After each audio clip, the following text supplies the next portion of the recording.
The Lord of the Rings, The Fellowship of the Ring opened in 2001 and changed fantasy cinema.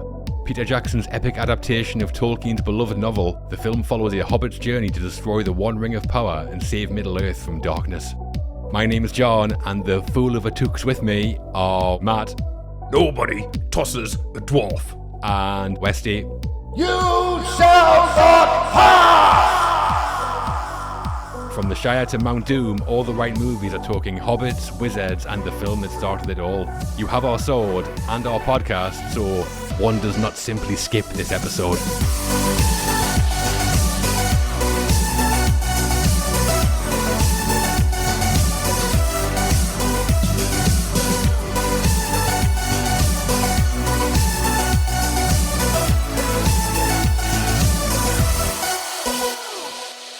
Hello and welcome to All the Right Movies.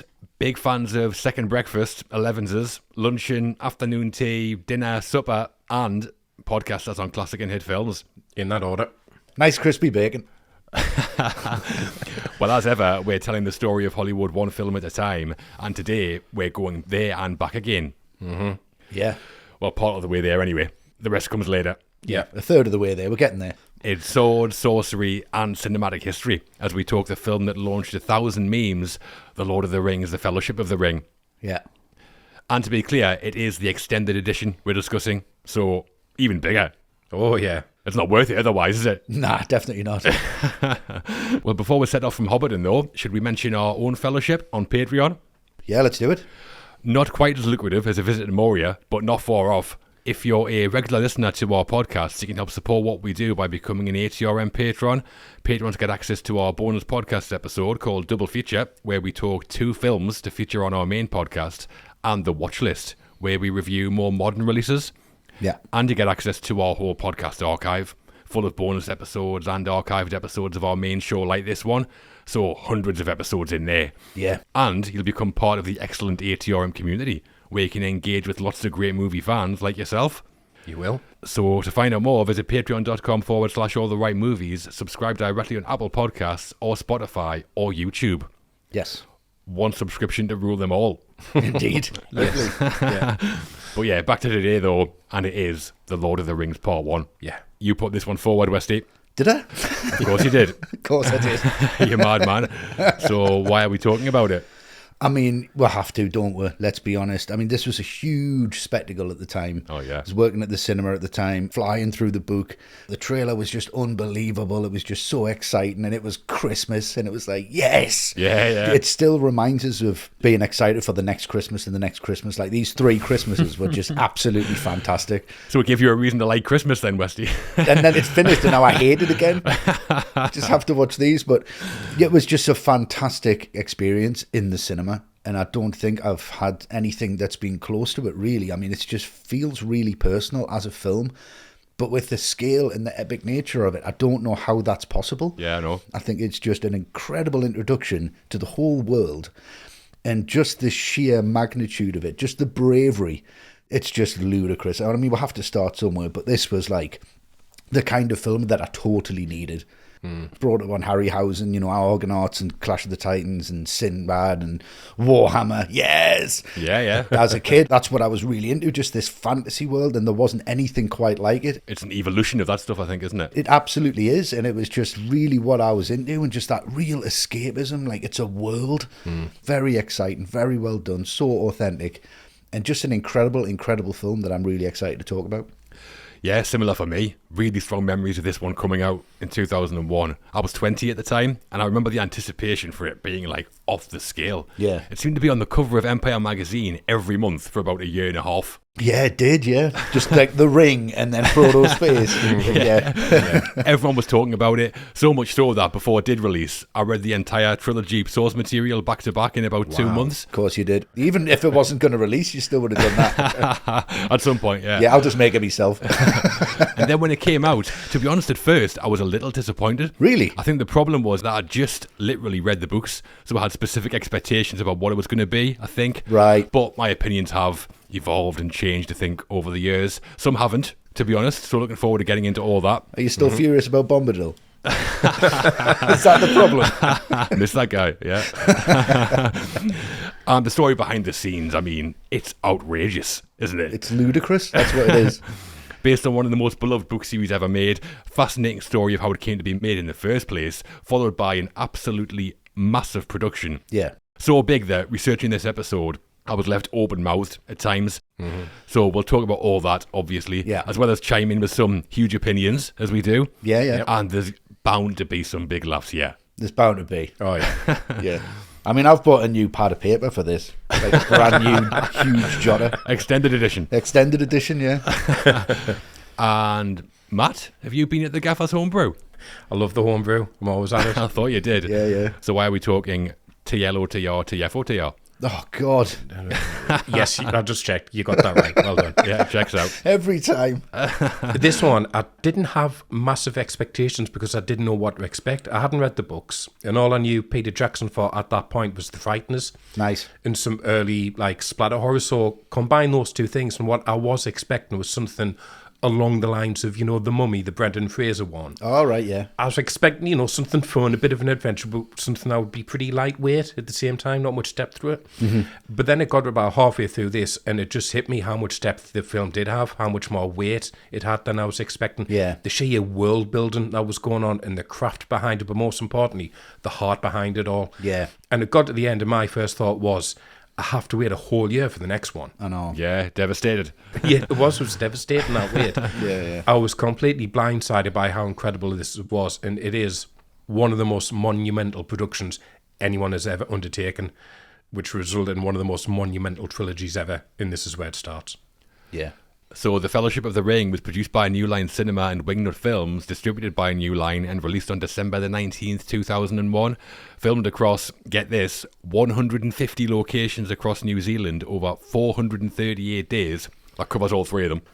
The film was directed by Peter Jackson, written by Jackson, Fran Walsh and Philippa Boyens, based on J.R.R. Tolkien's novel of the same name, and stars Elijah Wood as Frodo Baggins, Ian McKellen as Gandalf, Viggo Mortensen as Aragorn, and an epic ensemble cast including far too many people to mention right now. Yeah. We will as we go, though. Yes.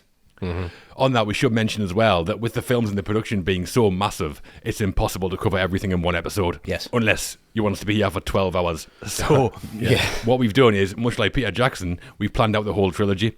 I mean, we're surely going to be doing the next two as well at some point. Oh, definitely. Got to make it a yearly thing now. Definitely. Same time next year, we'll do it. Same time next year, we'll do Two Towers, yeah. So anything you think we might not cover here, that will be coming in those episodes. Yeah. That said, we are still covering a hell of a lot this time round. Yep. Well then, let's hunt some orc, should we? Let's do it. We're heading to Middle Earth, first stop the Shire, as we talk the beginning of the Fellowship of the Ring. The beginning. The Fellowship of the Ring drops us into Tolkien's fantasy world through the lens of Peter Jackson like a bomb. It does. We're going to be talking main character introductions, the start of Frodo's journey, and the arrival of the Ring Wraiths. But before that, we get a bit of backstory. Just a little bit. Just a touch. So the film opens with the longest prologue ever, as Kate Blanchett as the elven Lady Galadriel narrates us through thousands of years of Middle-earth history and the story of the One Ring. We see the forging of the Rings of Power, the war against the Dark Lord Sauron, and the tales of previous ring bearers, Isildur, Gollum, and Bilbo Baggins. Yeah. Matt, quite the opening this, isn't it? Just a little bit. It's not going to hold your hand, this film. This is full on. This is the world we're in. This is who we're talking about. And if you don't understand the seriousness, you do when you get that glimpse of that battle with Sauron. I mean, that bit itself, it's only about 2 minutes long. Yeah. But it's already got such an epic scope that you go, hang on, they're doing this in the first 5 minutes. Where is this going to go from here? Crazy. Because that shot where the camera just drops from the cliff edge, where you've got all the orcs being shot down with the arrows. Yeah. And it follows over the top of the army, charging towards the elves and the men. I'd never seen anything like it before. Certainly not in the first 5 minutes of anything. Yeah. And it does that thing that Jackson is really, really great at in these battle scenes where they're epic in scope, but he always picks out a little detail that sticks out. And here, it's when they let fly with the arrows, and one whizzes past Elrond so close, it flicks his hair up and he gives a little flinch. Yeah. So this is just exposition and action blended perfectly. And like I say, the first 5 minutes, this is ridiculous. Yeah. It really is. From the very beginning, the film starts with a black screen for about 30 seconds. We hear like an elvish woman speaking, and then that gets translated by Kate Blanchett to English, and then that like burnt gold Lord of the Rings logo fades in. Yeah. I love it. I'm in. And nothing's happened yet. Just a logo, yeah. As a prologue, it's insane. The scale is there instantly. 7 minutes long. Tells a story that's worthy of like a 12-hour trilogy in its own right. Yeah. And just the visuals. They show us that battle, the Battle of the Last Lines, it's called. And you mentioned it, Matt, that helicopter-style CGI shot of the thousands of orcs pouring down Mount Doom with a huge choir in the score. How big's that? Yeah. It's like 90 seconds in or something. Yeah. I mean, some opener tells us everything we need to know about the world. The rings, Sauron, orcs, elves, Gollum in his cave. It's world building about as good as it gets, I think. Yeah. And we see the benefits of the huge production in the first few minutes. When we do see into your Gollum, it's Gollum. They haven't dropped him in here, then had to go away and design him and cast him for the next film, so it all flows perfectly. Yeah. And I think as a prologue, it's like borderline masterpiece, to be honest. Yeah. It sets up themes, it establishes the world, it's ginormous, and it's thrilling. A fitting way to start a Lord of the Rings trilogy. Yeah. Every time I watch that opening battle sequence, I think, oh, we're going to see this later. Yeah. This is just a clip. Surely this is big enough where it's like the set piece and I will see it again. And you never fucking see it again. That's it. This is the starter. This is the starter. That's like, this is your chicken tikka and that's it. The curry's coming up. You just got to wait for it. And it's just unbelievable how this is just part of the prologue and it is so big in scale and just so epic. But then them shots of the Misty Mountains. Oh, beautiful. It starts with such a powerful confidence. This is the dialogue. This is the accent. This is how we're going to shoot it. This is an action set piece right at the top. It's a film in itself, to be honest. And Kate Blanchett's voiceover is just absolutely glorious. It is beautiful. The vision is there from frame one, isn't it? Oh, totally. That's it. This is the vision. This is what we're doing. It's just consistently brilliant. I agree. Yeah. And when writing the film, Jackson knew early on there'd be a prologue, as we've been saying. There's a lot of exposition to set up. Yeah. He gave it to Philippa Boyens to write and told her she had 4 pages to do it. Jackson then decided he didn't want to start with a prologue, but when they put it in front of New Line, their one piece of non-negotiable feedback was, there must be a prologue. God. The best studio note ever. Yeah. I know, right? I mean, of course there had to be one. Now we have it. I think Jackson was apparently planning on starting just with Bilbo's monologue about hobbits that we get straight after the prologue. Right. So a slightly softer opening. But the way it transitions from the prologue to that bit, Galadriel says, "For the time will soon come when hobbits will shape the fortunes of all, and that crust us all from the like sweeping mountains to the mountains on the famous Tolkien map." Yeah, yeah. And then it pans around the whole map Yeah. and up to reveal Bilbo and Bag End. Yeah. What a shot that is. Unbelievable. It's incredible. The narration was originally read by Frodo speaking at the end of the trilogy. That then changed to Gandalf narrating. Jackson didn't like either of them narrating as they weren't alive during the events, so you had the idea of using Galadriel as it showed the immortality of the elves, which I think is a lovely touch. It is, yeah. And the dialogue's really like theatrical and dramatic. Obviously it's supposed to be. A wonderful bedtime story, isn't it? Yeah, definitely. I mean, some actors can handle that better than most, and one of them is Kate Blanchett. Her narration's fantastic. I love it when she's like, "They were all of them deceived." Yeah, brilliant. That could be laughable in someone else's hands. It's perfect. Yeah, it's great. And we only see Sauron for about 1 minute of screen time here, but creating him was still a massive job. Jackson's effects studio Weta Workshop did the design and constructed the suit from real steel. It was so complex that it took 6 weeks to build it, and the guy inside the suit was a New Zealand stuntman called Salah Baker. He said playing Sauron was the greatest thing to ever happen to him. Wow. I mean, it's a great thing to tell people, isn't it? I was Sauron. I was Sauron, yeah. But anyone could do that. Yeah, well, it could. I was Sauron. Well, Salah Baker said that Jackson's acting brief to him was really simple. He just said, "Darth Vader has got nothing on you." Wow. Nice. Perfect. Slamming people everywhere. Hundreds of people just disappearing when he's swinging at them. It's just so good. Yeah. There were a few cast and crew cameos in the prologue as well. Crew members from the effects team, Weta Workshop, played a few of the elf warriors during the battle. The 7 dwarf lords are mostly Weta Workshop crew members. Obviously, I mean, they look like Weta Workshop crew members, let's be honest. As I would imagine them to be anyway. Yeah. And one of the concept designers, Alan Lee, plays one of the 9 kings of men. Yeah, we'll talk a bit more about Alan Lee and Weta Workshop later. Yeah. But that bit with the 9 kings, Galadriel says, 9 rings were given to the race of men who above all else desire power. Well, don't give any to them then. Yeah. Certainly don't give them 9. Yeah. Asking for trouble. Although we do find out later it was Sauron who made the rings, so fair enough. Yeah. And that's our epic opening prologue. The history of Middle-earth up to now. Yeah. We've seen the ring's power. Time to see where that power leads, I think. Yep. Let's do it. The film then properly begins 7.5 minutes in. Yep. We see Bag End, home of the Bagginses, Hobbiton, their village within the Shire, and Gandalf arrive for Bilbo's birthday party. Yeah. We meet Sam, played by Sean Astin, Merry, played by Dominic Monaghan, and Pippin, played by Billy Boyd here as well, before Gandalf sends Frodo packing and off on his journey with the ring. Mm-hmm. I can definitely see you living in Hobbiton, Matt. I love it so much, do you know that? So, what do you think of it? Just root vegetables all day long, amazing. It's the contrast in Gandalf's behaviour that's so effective here, because when he first turns up, he's just quite this very jovial character, quite funny. Yeah. And then when he comes back, he looks so incredibly rattled and paranoid. Yes. And, just the change in Hobbiton itself, the darkness that it's now shrouded in. And when Gandalf takes the ring out of the fire and he asks Frodo if he sees anything on it, and he says, "Oh, there's nothing." No, wait. The way that McKellen plays that expression on Gandalf's face from relief to quiet despair is so good. Yeah. Because it's that thing that I love when you see it in a film where there's no dialogue, but you know every thought that the character's thinking. And here with Gandalf, it's, oh no, this is the worst possible outcome. And as well, you just get great sound design here as well. All those whispers you hear coming from the ring, along with those amazing close-ups of it. I love all that. It gives it a genuine presence as a character, which it needs to be. It does, yeah. And this moment really lands in terms of this is when you start to take this seriously, because everything in Hobbiton so far has just been really kind of light and bucolic. Yeah. And now it gets dark. Yeah, I like how this gives us a sense of like Shire life, which is just everyone getting pissed. It seems like amazing. Yeah. Bilbo's 111th birthday party is just a massive session, isn't it? See, with that line delivery, it's my 111th birthday.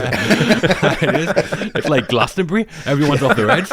Yeah. But it's nicely done because it makes you care about the Shire. You see why it's worth saving, and that motivation gets mentioned by the hobbits throughout the whole trilogy. Yeah. So the party's great, but after the party, how cool is that shot in Bag End before Bilbo leaves where he drops the ring and it just like sticks to the floor with a thud? Yeah. What an image. No exposition needed. We know there's things going on here. Yeah. But the scene for me is when Gandalf returns that you're talking about, Matt, to see Frodo having done his research on the ring. He's all wild-eyed and crazy. It's great. Yeah. Too much of the halfling's leaf. Absolutely. Not enough. And there's a cutaway scene where we suddenly cut to Mordor and Gollum being tortured, and he's like, "Shire Baggins," and the tone suddenly shifts completely. Yeah. We move from like the cozy Shire to the horror of Mordor, and it's totally seamless. And that little montage where Frodo's like, "But that would lead them here," and we're cutting back and forth to the ring waste on the way. That is fantastic. The stakes get raised just from that. I think it's some great storytelling that sets the scene for everything, really. When Jackson was cast in the film, he considered hiring Sylvester McCoy as Bilbo before settling on Ian Holm. Holm had already voiced Frodo Baggins in a BBC radio adaptation of Lord of the Rings, and McCoy later played Radagast the Brown in Jackson's The Hobbit trilogy. He did. That radio version, Sam was played by Bill Nighy. Oh, nice. I like it already. Just running under a cold tap. And the writers played around with the timelines from the original books in these scenes. In the novel, the time between Gandalf leaving after Bilbo's party, going to Gondor to get information about the ring, and then returning to Bag End is 17 years. Yeah. And in the film, Frodo and Sam leave the Shire with the ring the same night Gandalf visits him, but in the novel, it's months later. Yeah. He was in no rush, Tolkien, was he? No. 17 years, that'll do. Yeah, the right decision to change that storytelling-wise, surely. Yeah. Yeah, absolutely. And they don't tell us, but that's Minas Tirith that Gandalf visits in Gondor. We spend a load more time there in The Return of the King. Yeah. We mentioned the moment the ring sticks to the floor in Bag End, and they did that by making the floor magnetic so it didn't bounce. Great. And the ring itself was made by a renowned New Zealand goldsmith called Jens Hansen. And the look of it was based on the wedding ring of Rick Porras, who was the co-producer on the film. One Rick to rule them all. I mean, don't wedding rings just look like wedding rings? Well, I think it looks great. I think it looks exactly what it needs to be. It's like simple but majestic. Yeah, it's kind of square at the same time. It's got like an edge, yeah. It's kind of weird, yeah. Yeah, I love it when Gandalf throws it in the fire and the words in like black speech appear on it with the one ring to rule them all stuff. They're obviously really famous words from the book. They have to be in there, and they do it in such a cinematic way. It's fantastic. Yeah. Did everyone buy one from Forbidden Planet when they came out? No. Put it in a little thing and it lit up. It was like, I'm having that. Oh, did it? Right. It was great.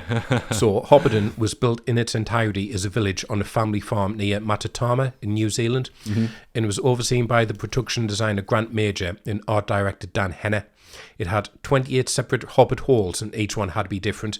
It was built a year before production began to make it look like a lived-in place and had real vegetable patches. And the large tree that stands over Bag End, that was built especially by the production team. Every single leaf had to be manually attached.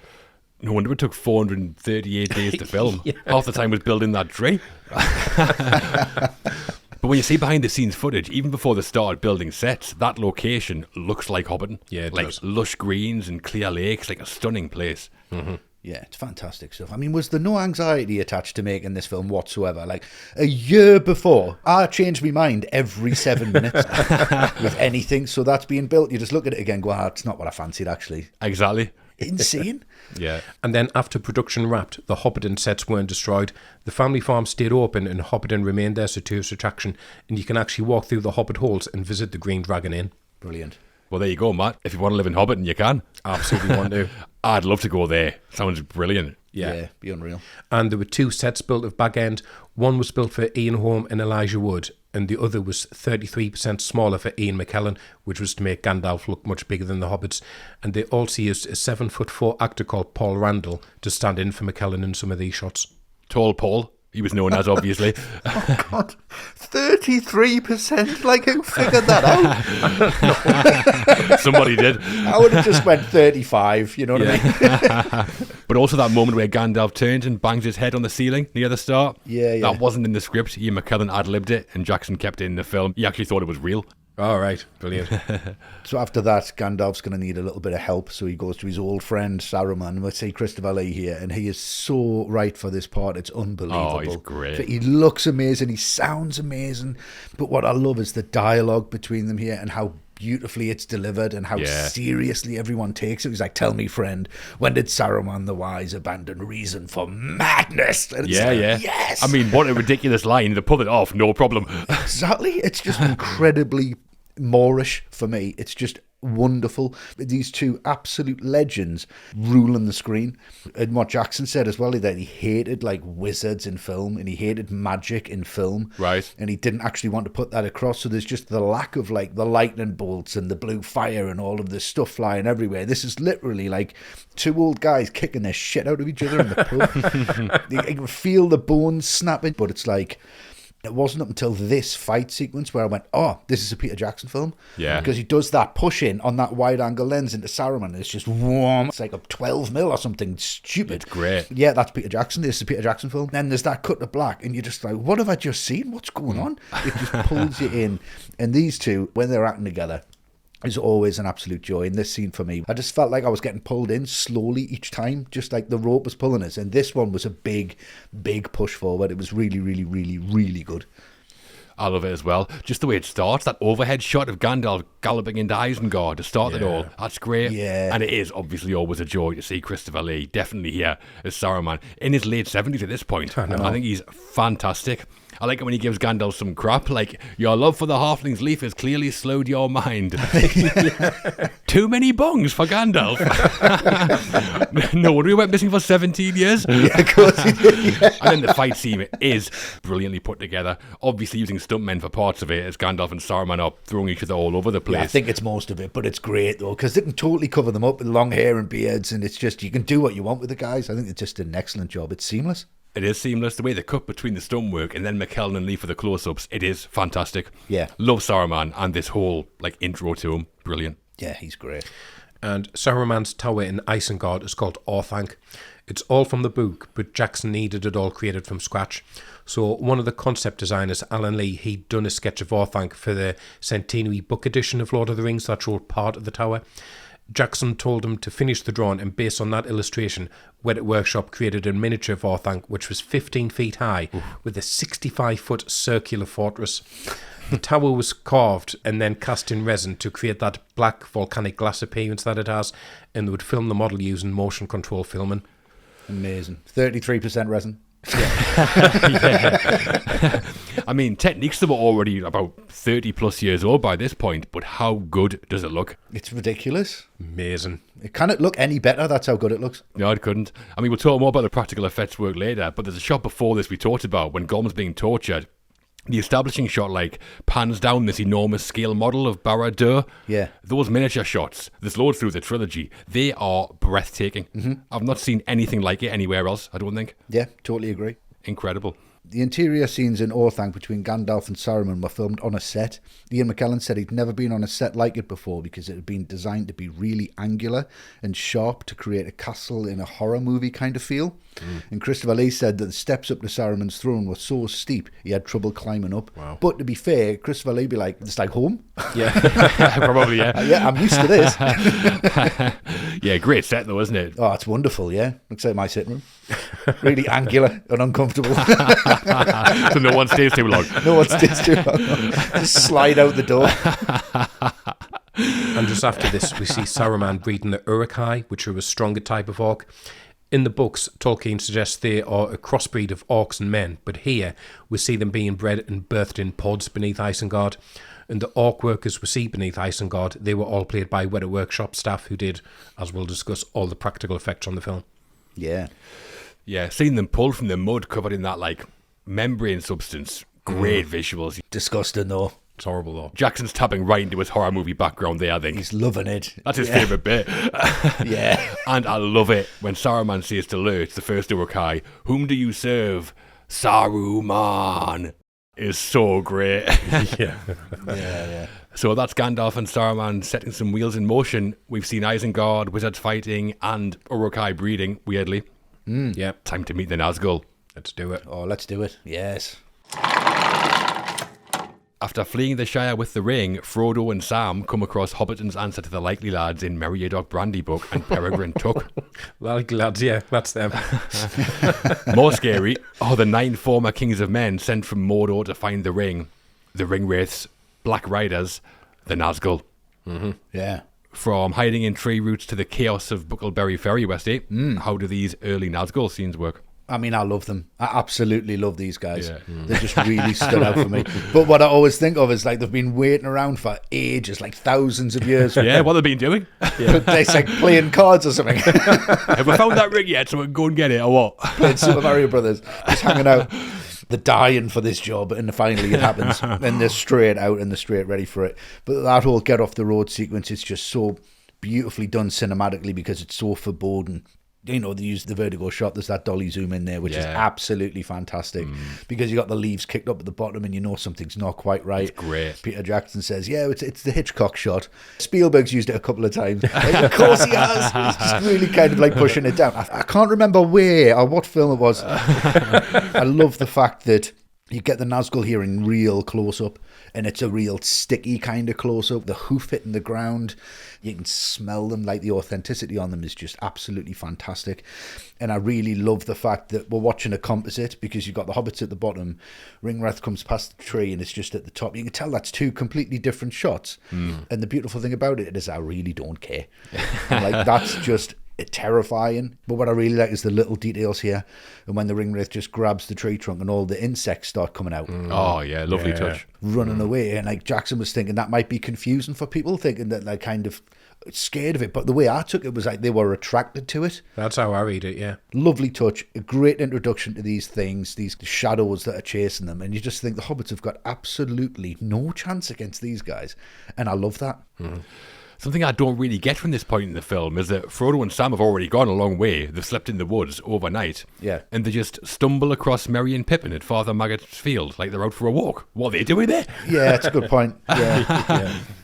But the Nazgul are so cool. Yeah. Great idea. They look awesome.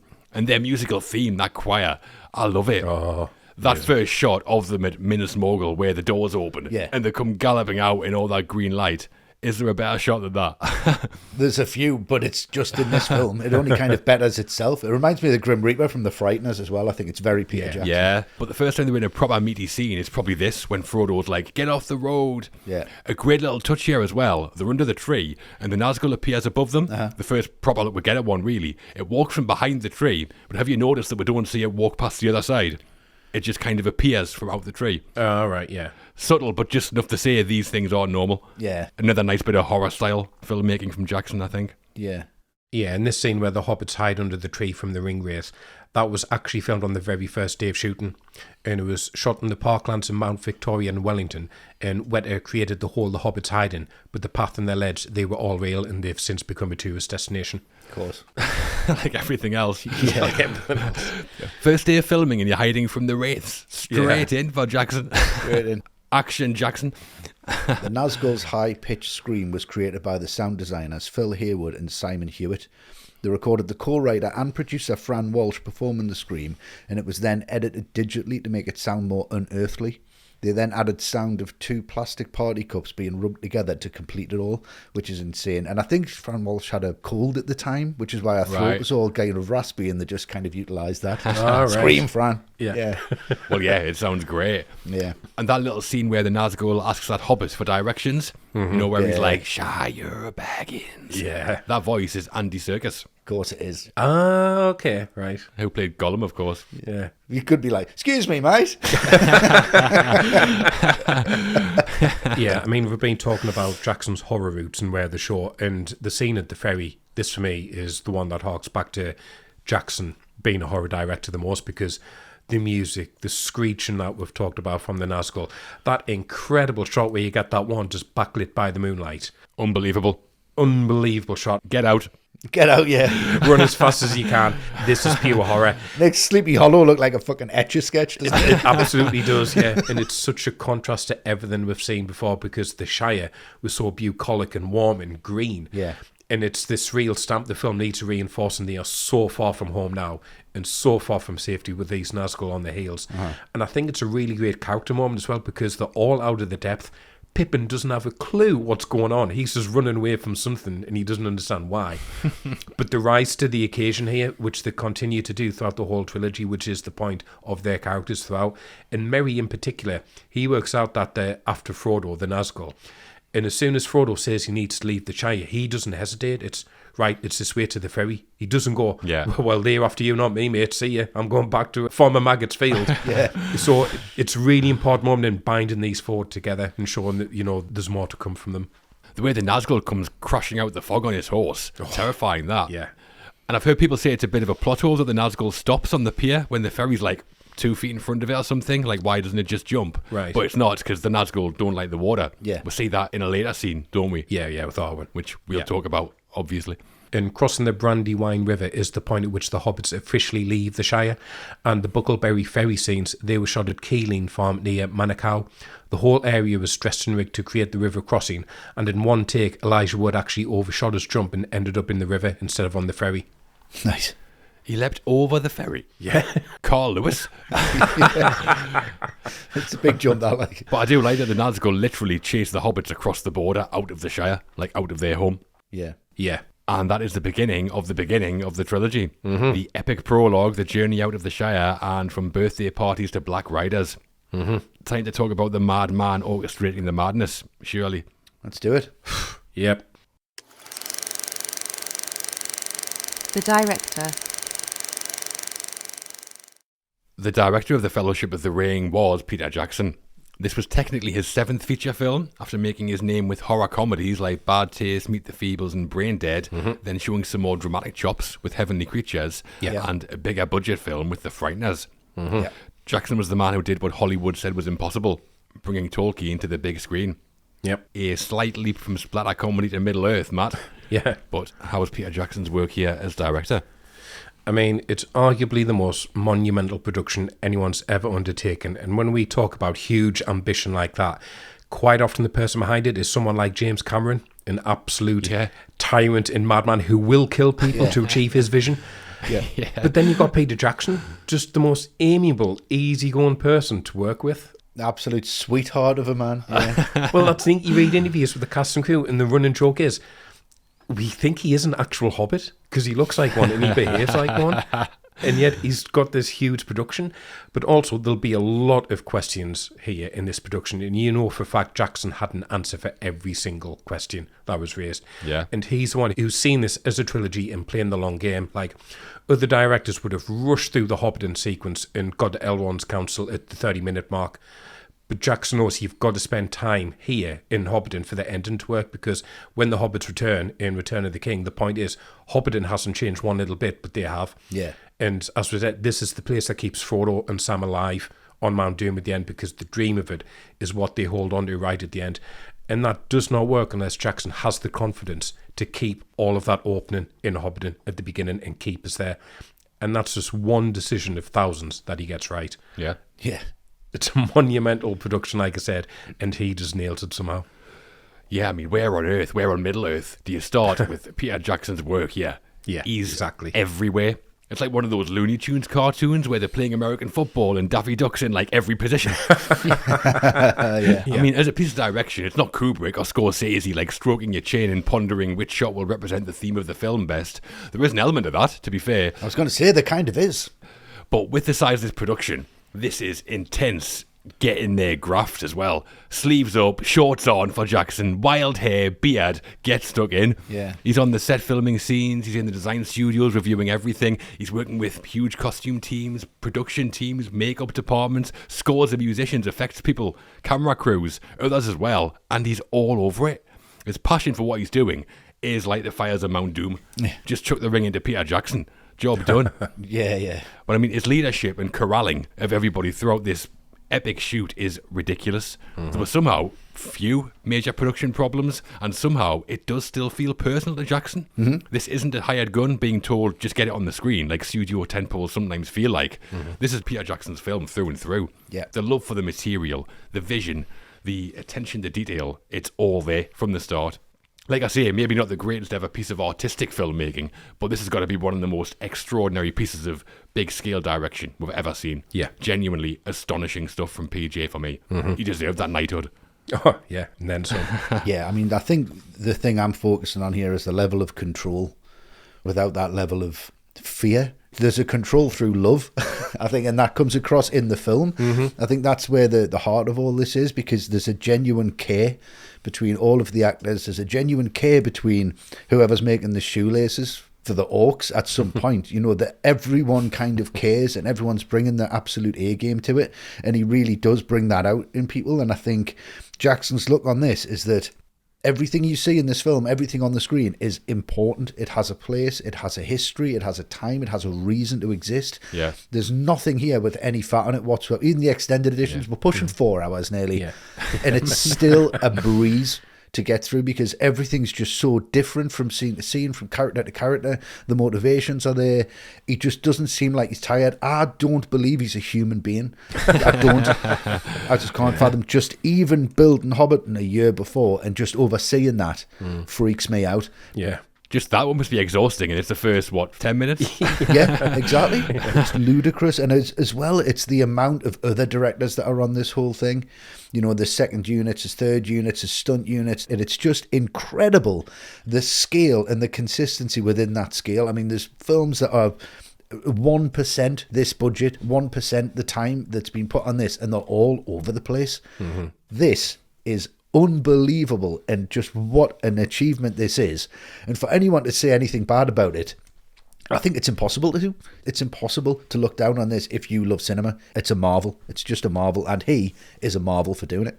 Yeah. I think as soon as you look into what's kind of involved behind it, it's impossible not to be impressed with Jackson.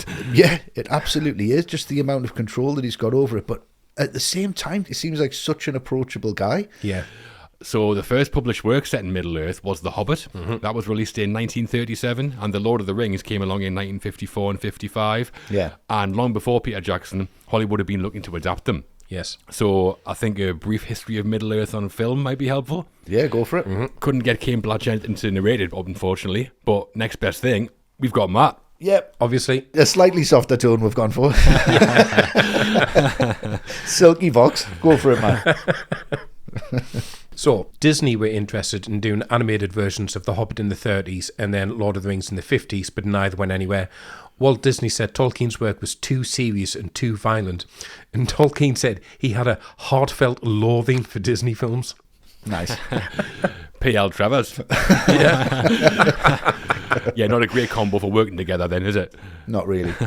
And there were others interested in doing animated adaptations. In the 50s and 60s, a producer called Al Brodax tried to get the rights. A science fiction magazine editor called Forrest J. Ackerman had a treatment produced which Tolkien didn't like. And then in 1967, Rembrandt Films produced a 12-minute animation of The Hobbit.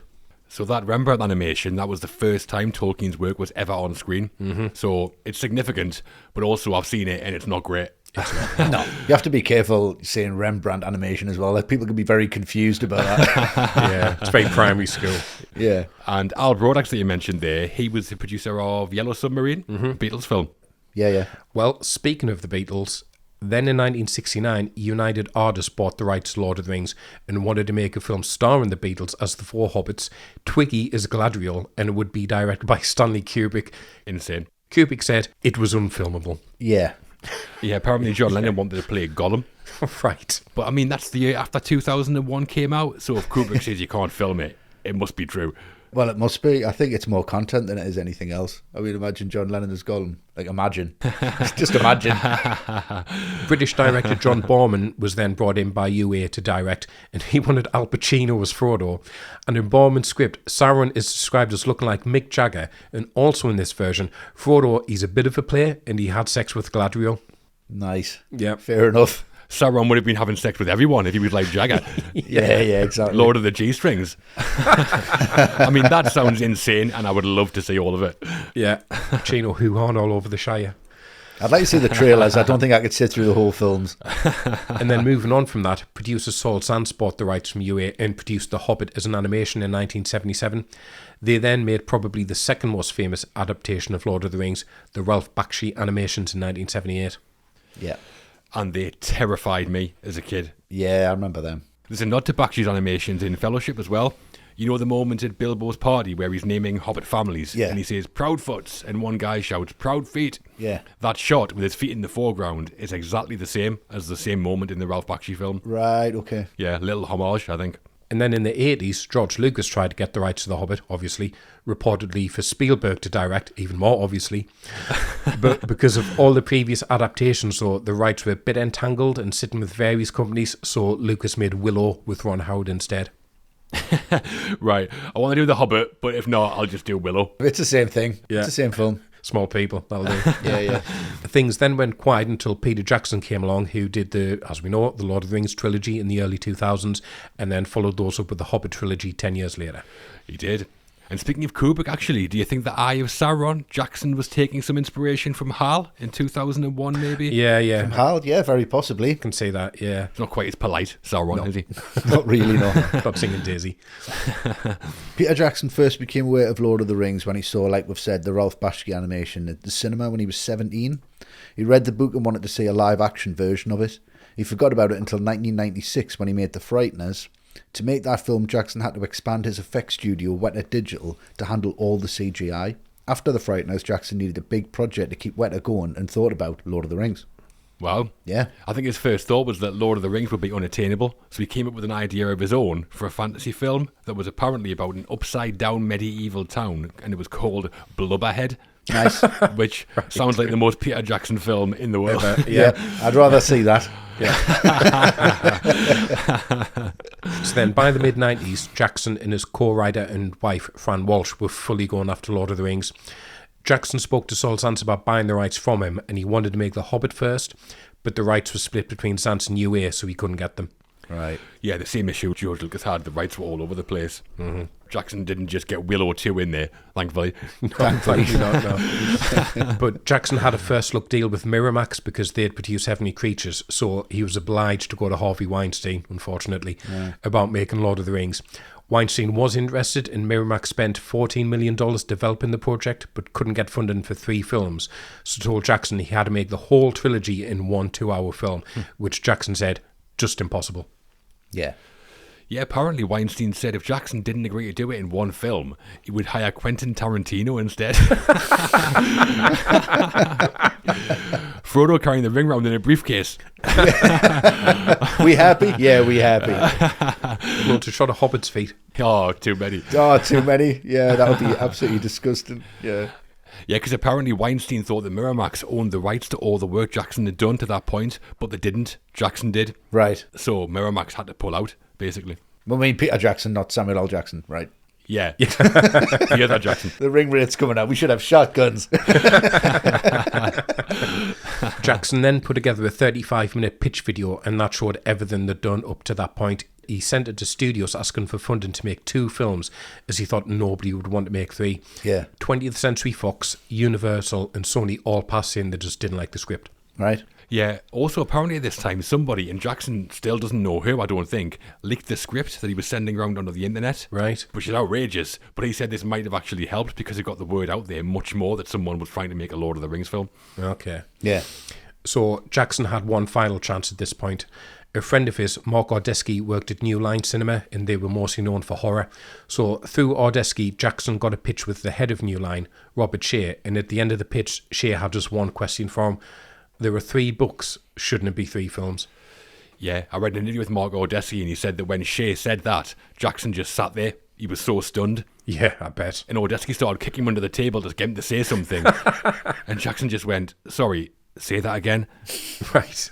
Good for him. He did it. Yeah. It's amazing. Well, Shea's reasoning was, why would anyone want moviegoers to pay $18 when they might pay $27? Obviously. Nice. Studio head. Yeah, exactly. Yeah. So New Line greenlit a $281 million production budget to make all 3 films. Yeah, it was a tentative green light though, apparently. Well, not official, because they wanted to retain some control over pre-production decisions. Right. I guess because Jackson was so unproven at doing this kind of thing. To be honest, I think any filmmaker would be, really, except maybe Cameron or Spielberg. Yeah. Jackson wanted to film all 3 films back-to-back in New Zealand as he knew it had the locations needed for Middle-earth. New Line were fine with New Zealand, but wanted to make one film at a time. Jackson said they had to do all 3 at once, as it would require building huge sets. He said the New Zealand government won't allow us to keep all of that up between films, and New Line agreed. I still kind of can't believe they did, to be honest. I can't either. It was such a risk, not just on producing all 3 films before the first one's been a success, but risking it all on Peter Jackson. Mm-hmm. Yeah. This mad professor low-budget horror guy. Let's get him in.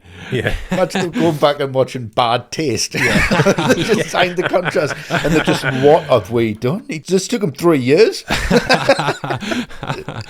But New Zealand, what a choice of location. I mean, personal to Jackson, obviously, he's from there, but it looks perfect. It's kind of became part of the identity of the film, hasn't it? Yeah, absolutely. Oh, it really has, yeah. There can't be many films so linked with where it was shot. I think everyone seems to know Lord of the Rings was filmed in New Zealand. Yeah, if you go to New Zealand now, you just think you're going to the Lord of the Rings thing, and yeah, that's why you're going, yeah. So pre-production for the 3 films started in 1997, 2 years before filming, and the back-to-back-to-back shoot of the 3 films in New Zealand lasted 15 months. It was 438 days of principal photography, 9 units filmed simultaneously, 150 different locations, and 2,400 crew members. And it's been estimated that 50 million man-hours went into making the whole trilogy, which works out at 25,000 years. and Jackson said he went through the whole shoot on 3 to 4 hours of sleep a day. Wow. Bloody hell. Francis Ford Coppola. Yeah. Not as much cocaine, probably. No, Probably not. no, he'd be dead if there was. But literally one of the biggest and most ambitious productions ever, surely. Yeah. And I mean, for Jackson as a filmmaker as well, what an opportunity. Yeah. This iconic property which hasn't been made as live action, so he's the first. Yeah. That must have been so exciting. Yeah. Like a kid in a sweet shop for 25,000 years. Well, for his work on The Fellowship of the Ring, Peter Jackson was nominated for Best Director at the Oscars, and the film was nominated for Best Picture. Lost out on both of the same film. Do you remember what? Go on, Matt. A beautiful mind, Ron Howard. Ron Howard Strikes Again. He does. Imagine if Ron Howard won for Willow. Really rubbing it in. No major Oscar wins for Jackson on Fellowship. You'd have to wait a little bit for that.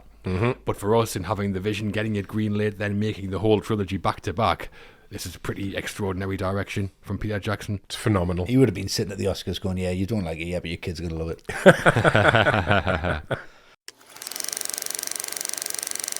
The cast. Peter Jackson was firing on all cylinders as director of The Fellowship of the Ring, but what about those in front of the camera? There was a huge ensemble cast on the film, and as we've said, the whole story is told across all 3 Lord of the Rings episodes. Yeah. As such, for the cast right now, we're focusing on 3 of the main players. Yeah. That's Ian McKellen as Gandalf and Viggo Mortensen as Aragorn. We're starting with the ring bearer himself, though. We are, yeah. So Elijah Wood plays Frodo Baggins, a young hobbit who inherits the One Ring from his uncle Bilbo. Frodo undertakes the quest to destroy it in the fires of Mount Doom. Yeah. We follow Frodo's journey from leaving the Shire to entering the Fellowship to breaking from the Fellowship at the film's end to continue alone with Sam. Yeah. Yes. He's got the weight of Middle-earth on his shoulders, Matt. He certainly does. Around his neck anyway. Yeah. But how's Elijah Wood as Frodo? I think he does a really underrated job because the point of Frodo is he's such an innocent character. And I think for an actor, a lot of times playing innocence just probably isn't that interesting to play and put on screen. You want the ambiguity, you want the moral complexity of Aragorn. Yeah. And you don't get that with Frodo. That opening when you see him just relaxing under the tree, you think, like all the hobbits, he's just a kid at heart. Yeah. So I think credit to Wood for really embracing that part of the character and embracing the seriousness and the earnestness of Frodo, because he could be very wishy-washy and a bit dull, but I don't think he is. Yeah. And the thing is, Wood, like everyone, he's looking beyond Fellowship, going all the way to Return of the King, and realising, well, actually, the really interesting stuff is at the end when you see how much suffering he's going through to finally get rid of the ring. Yeah. None of that will work unless he does the hard work here to set him up as such an innocent character. Like Peter Jackson, he's playing the long game, really leans into the innocence, really makes it work because he's got the meatiest stuff to play with in the next two films. And that only works if you see Frodo is out of his depth as he is here. I think Wood's really great. Yeah, I like Elijah Wood. I still think of him as North as much as Frodo. Remember that? All right, yeah. Yeah. But, I mean, he is well cast as Frodo. He's got a nice, likeable presence which works well, and he looks pretty perfect. He's got a bit of an elvish kind of look about him, I think. Yeah. So he fits into the world. And Jackson makes the most of those big blue eyes, doesn't he? Oh, yeah, The camera's all over them, all the way through the trilogy. Loves those eyes, yeah. I mean, the thing about Frodo is he's the main protagonist, so it needs to be someone that we root for, and we'll have to root for him really quickly. There's so much going on. Jackson hasn't got time spending 30 minutes of us getting to know him, and Wood does bring that quality, I think. He's not overly heroic or larger than life, but does bring like an everyman kind of quality it needs. Yeah. And he's got a lot to do. Dramatic dialogue scenes, big action scenes. Not in this film, but later on, he's doing a lot of acting with a CGI character. Yep. No spoilers who that is.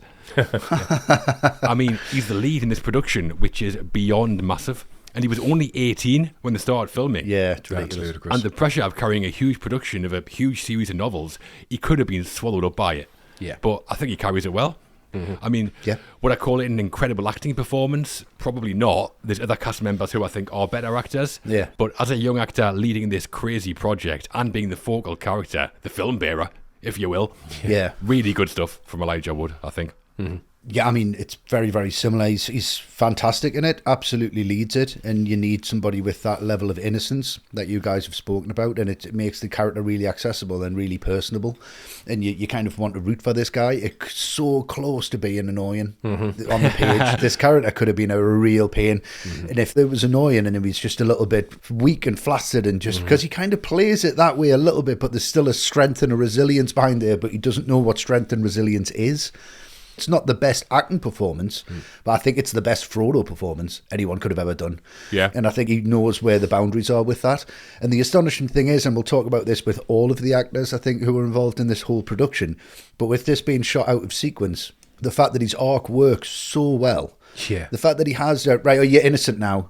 All right, you've just been bitten by a Shelob now. It must have been that all the way through, yeah. You're with Gollum now. All right, you don't like Sam anymore. It's like, what? yeah, where's his head at? Yeah.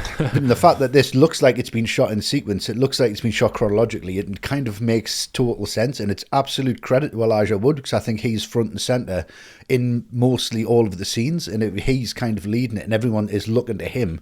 And even at the end of Return of the King, Aragorn turns almost to the camera and says, "For Frodo," Yeah. because it's always in the back of everybody's mind. He is the one who's leading this journey. Without him, it will not work, and that's a hell of a thing to carry. But he does it so well. It's like you said, John. It is just the personification of carrying the ring. Yeah. That's the role that he plays as a human being, as an actor. He carries the film, and he does it really, really well. He absolutely does, I agree. And Jackson left no stone unturned in the search for Frodo. He auditioned about 200 actors in London for the part, including Jake Gyllenhaal. And Gyllenhaal said that he went to the audition and thought he was prepared for it. But afterwards, Peter Jackson said, "You do realise he is supposed to do this in a British accent." Oh dear. Yeah, exactly. His agent just hadn't told him that, and therefore he didn't get the part. Right. Yeah, he said that when his agent got Jackson's feedback, they were told he's the worst actor I've ever seen. Brutal. Ouch. But yeah, if you don't read the brief, it doesn't look great. No. Elijah Wood was filming The Faculty at the time. Great film, Rodriguez. Check that out if you haven't seen that.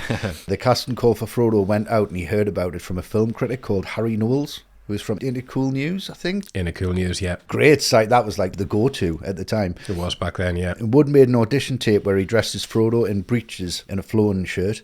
He read directly from the original books and shot 3 scenes showing Frodo at various points in the journey. He had the video FedEx directly to Jackson, and Jackson called him about a month later to offer him the part. And he said, Elijah cast himself. Wow. Brilliant. Apparently that call wasn't very good because all Jackson could hear was Wood's sister screaming in the background because she knew he had the part. All right. Yeah, amazing. He was the first actor cast, Elijah Wood. Oh, wow. Right. And Jackson said that as soon as that video came in, for the first time in like 200 auditions or whatever, he felt like he was looking at Frodo. Lovely. Brilliant. That's how it's done. Take the bull by the horns, guys. If you want something, go and get it. Absolutely. Totally agree. Yeah. And Jackson said there was a nervous 6 weeks before filming started where the cast met for the first time, and he had to just hope that they got on, especially the hobbits, because he wanted them to bond like the characters. Fortunately, they ended up getting on famously, and Wood said the memories he treasures most are the downtime between takes where the hobbit actors would spend time in each other's trailers watching films together. Nice. Yeah, Wood said the first time that he met Sean Astin was in a hotel lobby. They didn't know each other at all, and as soon as they saw each other, they ran across the room and hugged. Oh, nice. Yeah. Some crazy things going on with this film, isn't it? Yeah. It's just a real portal of joy, isn't it? Just so much happiness and heart and love involved in all of this. It just makes us so happy. It's a wonderful thing. It's a beautiful thing. Yeah. Well, for his performance as Frodo, Elijah Wood wasn't nominated for any major awards, but I don't think that really matters. Nah. In carrying one of the biggest film productions ever, he has his place in Hollywood, and for us, we like him a lot in the role. Yeah, he's great. Absolutely. In the role, out the role, sweet man, perfect casting. It's wonderful stuff. Moving on from the lead, we're now discussing Frodo's mentor in Gandalf the Grey, played by Ian McKellen. Yeah. The wizard who sets the whole quest in motion. We see Gandalf's arrival in the Shire through leading the Fellowship to his death of sorts when he fends off the Balrog in the mines of Moria. Yeah. He's the wielder of the Flame of Anor, whatever that means, Matt. Yep. So how does Ian McKellen do as Gandalf? I feel like he's the glue that's holding all the other performances together because Yeah. we meet the hobbits and they're childish and a little bit trivial at first, you think, and that's fine because that works for them. But you need someone to make this world feel grounded, and I think that's what McKellen brings because this character, he could be really lightweight because he arrives and it's all jokes and it's fireworks and he's making the kids laugh. But he's the one that realises something's not right and he knows what that ring is, where it came from, and there's serious consequences now which have to be dealt with. And he spins all that on a dime, where all the stuff where, like, say, he's entertaining the kids, all that stuff disappears. And it's like now there's an adult in charge. And I think that's why we feel that loss when he falls to his doom at the time in Khazad Dûm, because we think, well, we're lost without him. And because without him, this group is going to fall. And ultimately, they do the splinter because he's not there to bind them together after that moment. Yeah. And that's why his eventual return in the Two Towers feels so important. Yeah. And then that journey from this slightly bumbling, silly wizard at the start to taking charge of the defence of Minas Tirith in Return of the King, charging out into battle. Yeah. Brilliantly convincing, and it's all because of McKellen, and he really grounds all the material here. And I think everyone kind of follows suit. Yeah, I think it's one of the most popular performances in the film, Ian McKellen. I think so, yeah. Again, he looks the part, really suits the grey robes, the pointy hat and the huge beard, your classic wizard attire. Yeah. And he looks good smoking a huge pipe, which is essential, obviously. Yeah, obviously. And as a character, Gandalf is the mentor figure, like a definitive mentor figure as well. George Lucas basically went, thanks very much, changed the name to Obi-Wan Kenobi and went, right, that's that Yeah. sorted then. Yep, that'll do, mate. So a classic archetype from Tolkien, and that does a lot of the work, but McKellen clearly brings stuff as well. Yeah. He's usually got a twinkle in his eye, and he brings some humour to it, I think. Yeah, he does, yeah. And he has to go between that and being the assertive kind of leader he is as well. And he's a bad-tempered sod, isn't he, Gandalf? He is, yeah. He hates Pippin. He really hates him, doesn't he? Yeah. Calls him fool of a took. One of my favourite moments comes in the first act, though, after the party at Bag End, when Bilbo's getting angry, saying he wants to keep the ring. Gandalf's really patient, but then he erupts like, Bilbo Baggins! Yeah. But then he Yeah. softens immediately and goes, I'm trying to help you. It's really good. Yeah. So Gandalf commands respect, but also has some vulnerability, I think, which adds depth to the character you might not always get.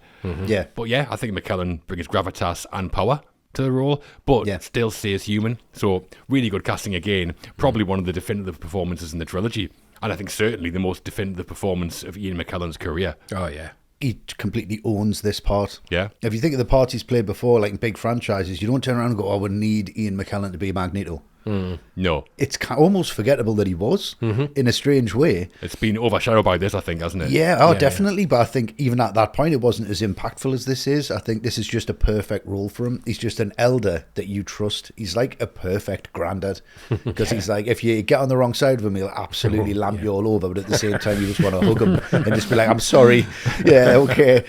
So he's got that command over everybody and that respect, I think, from everybody. And I think that's just Ian McKellen has that respect from anybody anyway. Yeah.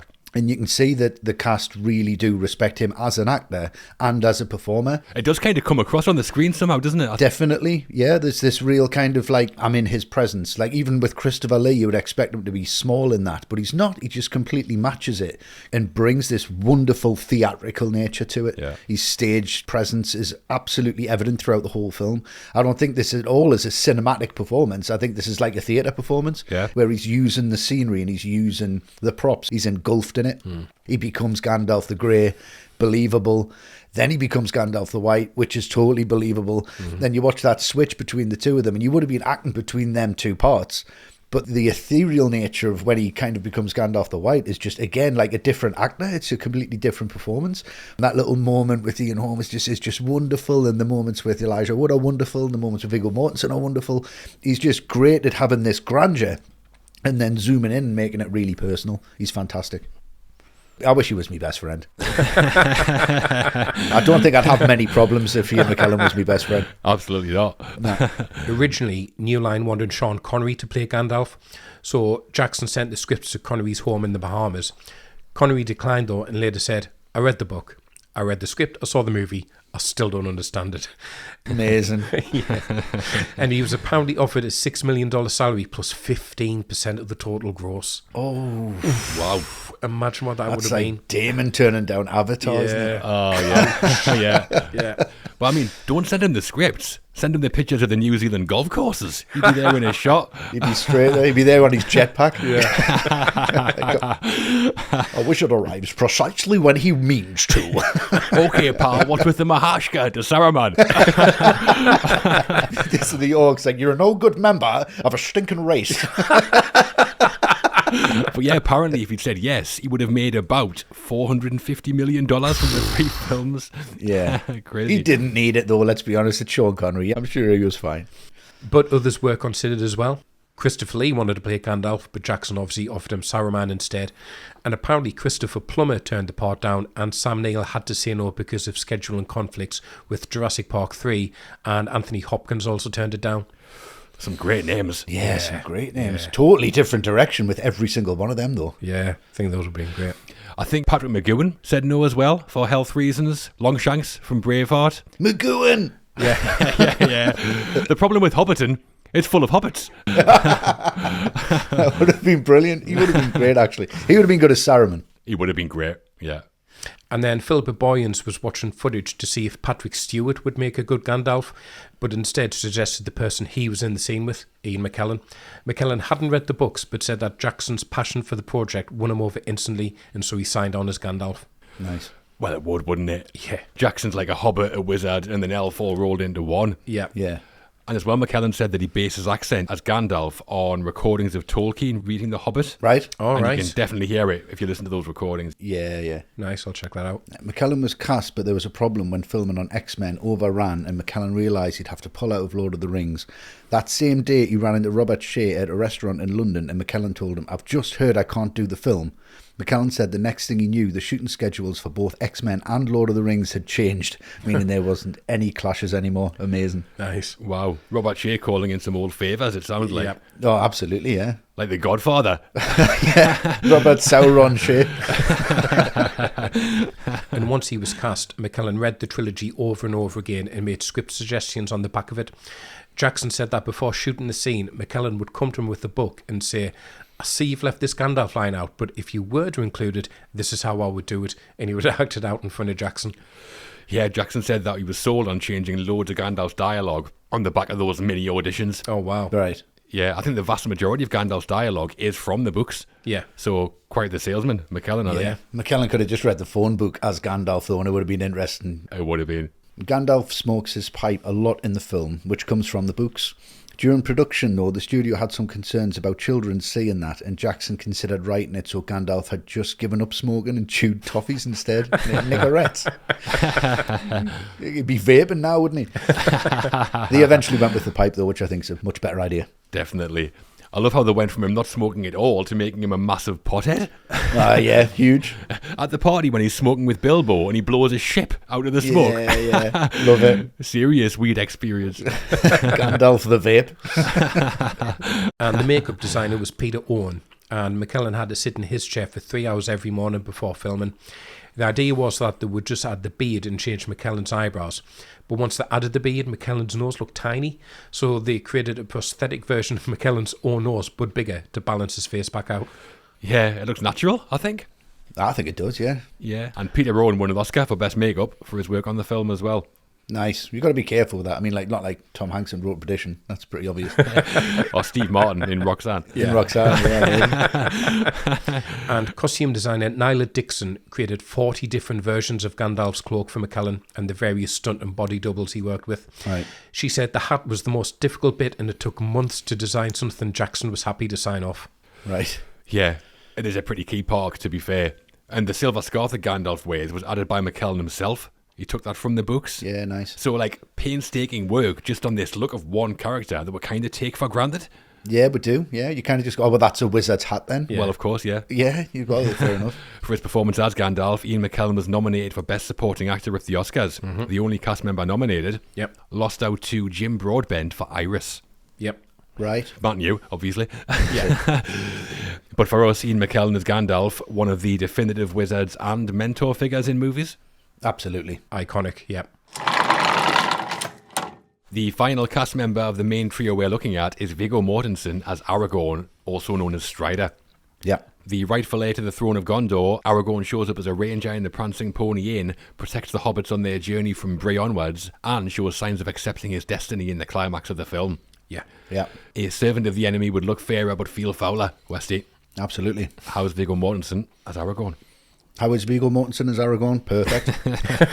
It's the most perfect role I think I've ever seen, and will stand by. I think it's just absolutely flawless, 100%. I mean, he's a beautiful man. Let's get that out of the way. He is. Everything he wears is absolutely flawless. Just the way that he carries the character, just his pride that's kind of not even evident, but there's this weight that he carries. There's just this responsibility that he's got. There's just this real, like, perfect father figure almost.